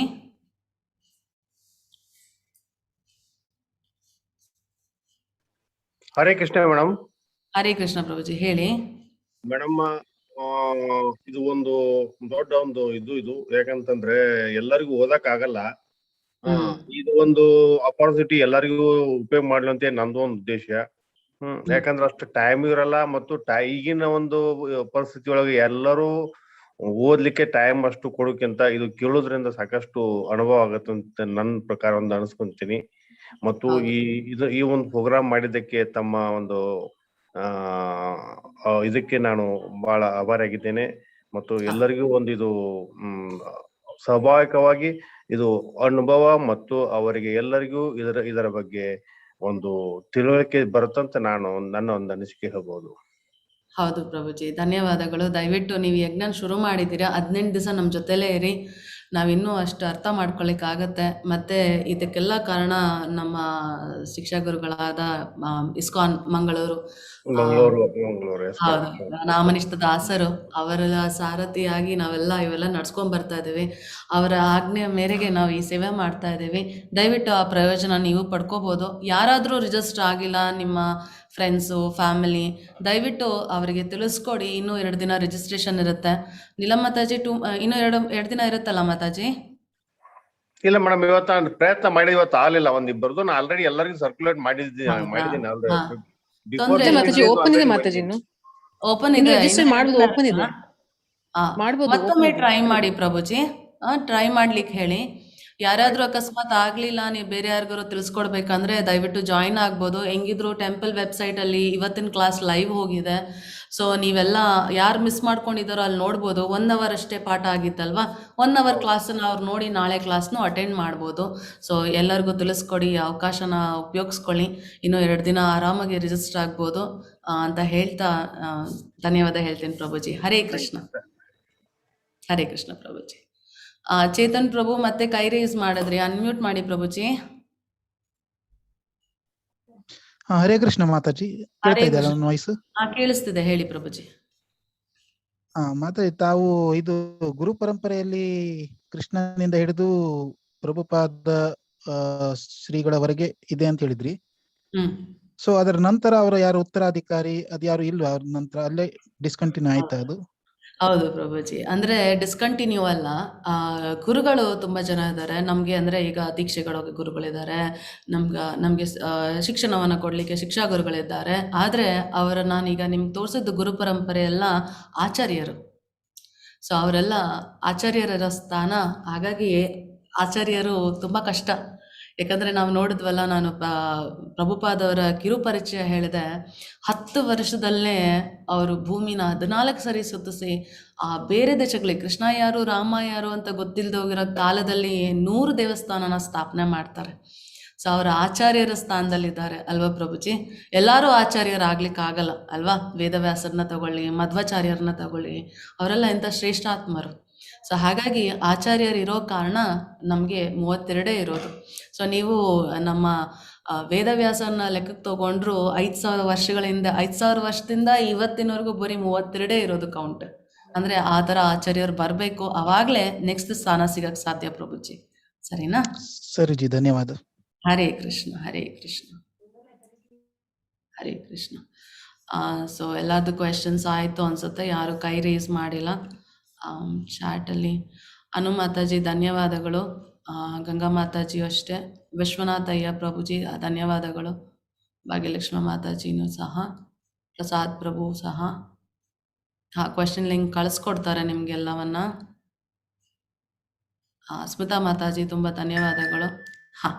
ಸರಿ, ಮತ್ತೆ ನಾವೆಲ್ಲ ನಾಳೆ ಸಿಗುವ. ನಾಳೆ ಭಗವಂತ ಅರ್ಜುನನ ಈ ಎಲ್ಲ ಪ್ರಶ್ನೆಗಳಿಗೆ ಏನನ್ನ ಉತ್ತರ ಕೊಡ್ತಾರೆ, ಏನನ್ನ ತಿಳಿಸ್ಕೊಡ್ತಾರೆ ಅಂತ ನಾವು ನೋಡೋಣ. ನಾವು ಈ ಪರಿಸ್ಥಿತಿಲಿದ್ದಾಗ ಹೇಗೆ ಅರ್ಜುನನಿಗೆ ಸಿಕ್ಕ ಉತ್ತರ ನಾವೇಗೆ ಉಪಯೋಗಿಸ್ಕೋಬೋದು ಅನ್ನೋದನ್ನು ಸಹ ಅರ್ಥ ಮಾಡ್ಕೊಳ್ಳೋಣ. ಎಲ್ಲರೂ ನಾಳೆ 9 ಗಂಟೆಗೆ ಮತ್ತೆ ಸಿಗೋಣ ಅಂತ ಹೇಳಿ ಇವತ್ತಿನ ಕ್ಲಾಸನ್ನು ಮುಗಿಸೋಣ. Shobharani Mataji okay, personal message ಕಳಿಸಿದ್ದೀರಲ್ವಾ? ಮಾತಾಜಿ, ನೀಲಮ್ ಮಾತಾಜಿ ಅವ್ರಿಗೆ ಒಂದು ಮೆಸೇಜ್ ಹಾಕ್ಬಿಡಿ, ಈಸಿ ಆಗುತ್ತೆ. ನೀವು ರಿಜಿಸ್ಟರ್ ಆಗಬೇಕು ಮಾತಾಜಿ, ಸಾರಿ, ನೀವು ರಿಜಿಸ್ಟರ್ ಆಗಬೇಕಾಗತ್ತೆ. ದಯವಿಟ್ಟು ನೋಡಿ, ರಿಜಿಸ್ಟರ್ ಆದರೆ ನೀವು ಲಿಂಕ್ ಸಿಗುತ್ತೆ, ಇಲ್ಲಾಂದರೆ ಕಷ್ಟ ಆಗುತ್ತೆ. ನನಗೆ ಕಾಪಿ ಮಾಡ್ಲಿಕ್ಕೆ ಆಗ್ತಾ ಇಲ್ಲ. ನೋಡ್ತೇನೆ ಮಾತಾಜಿ ಹೇಗೆ ಮಾಡೋದು ಇದನ್ನ ಅಂತ. ಯಾವ ಲಿಂಕ್ ಮಾತಾಜಿ? ಅವ್ರಿಗೆ ಯಾವ್ದಾದ್ರು ಗ್ರೂಪ್ಗೆ ಜಾಯಿನ್ ಮಾಡಲಿಕ್ಕೆ ಅಂತ ಫೋನ್ ನಂಬರ್ ಡೈರೆಕ್ಟ್ ಮೆಸೇಜ್ ಕಳಿಸಿದ್ದಾರೆ ನನಗೆ ಮಾತಾಜಿ. ಬಟ್ ಅವರು ವೆಬ್ಸೈಟ್ ಲಿಂಕಿಂದಾನೇ ಜಾಯಿನ್ ಆಗ್ಬೇಕಲ್ವಾ? ಹೌದು ಮಾತಾಜಿ, ಆ ತರ ರೂಲ್ ಇದೆ ಮಾತಾಜಿ. ಅವರು ಜಾಯಿನ್ ಆದ್ರೆ ಅವ್ರದ್ದು ರಿಜಿಸ್ಟರ್ ಆಗಲ್ಲ. ಕ್ವಿಜ್ ಆಮೇಲೆ ತಗೊಂಡಿದ್ದು ಅದು ಕನ್ಸಿಡರ್ ಮಾಡಲ್ಲ, ಸರ್ಟಿಫಿಕೇಟ್ ಬರಲ್ಲ ಅವ್ರಿಗೆ. ಸರ್ಟಿಫಿಕೇಟ್ ಬರೋದಿಲ್ಲ, ಸೊ ತೊಂದರೆ ಆಗುತ್ತೆ. ದಯವಿಟ್ಟು ನೀವು ಹಾಗೆ ಆ್ಯಡ್ ಮಾಡಿ. ರಿಜಿಸ್ಟ್ರೇಷನ್ ಇನ್ನೂ 2 ದಿನ ಇದೆ, ಓಪನ್ ಇದೆ. ನಿಮ್ಗೆ ಏನಾದ್ರು ಸದ್ಯಕ್ಕೆ ಆಗ್ತಿಲ್ಲ ಅಂದರೆ ಸ್ವಲ್ಪ ಸಮಯದ ನಂತರ ಪ್ರಯತ್ನಿಸಿ. ಒಂದೊಂದ್ಸರಿ ಬ್ಯುಸಿ ಇರೋ ಕಾರಣ ಆಗದೆ ಇರ್ಬೋದು. ಸೊ ದಯವಿಟ್ಟು ಮತ್ತೆ ಪ್ರಯತ್ನಿಸಿ ಅಂತ ಹೇಳ್ತೇನೆ ಮಾತಾಜಿ. ಸೊ ನಾವೆಲ್ಲ ಮತ್ತೆ ನಾಳೆ ಸಿಗುವ ಅಂತ ಹೇಳ್ತಾ ಇವತ್ತಿನ ಕ್ಲಾಸ್ನ ಇಲ್ಲಿಗೆ ಮುಗಿಸ್ತಾ ಇದ್ದೇನೆ. ವಾಂಚಕಲ್ಪತರುಭ್ಯಶ್ಚ ಕೃಪಾ ಸಿಂಧು ಭಯ ಏವ ಚ ಪತಿತಾನಾಂ ಪಾವನೇಭ್ಯೋ ವೈಷ್ಣವೇಭ್ಯೋ ನಮೋ ನಮಃ. ಹರೇ ಕೃಷ್ಣ, ಹರೇ ಕೃಷ್ಣ ಮಾತಾಜಿ. ನೀಲಮ್ ಹರೇ ಮಾತಾಜಿ ಕೃಷ್ಣ. ಧನ್ಯವಾದಗಳು. Thank you Mataji, thank you. Hare Krishna. ಎಲ್ಲರಿಗೂ ಧನ್ಯವಾದಗಳು. ಶುಭರಾತ್ರಿ.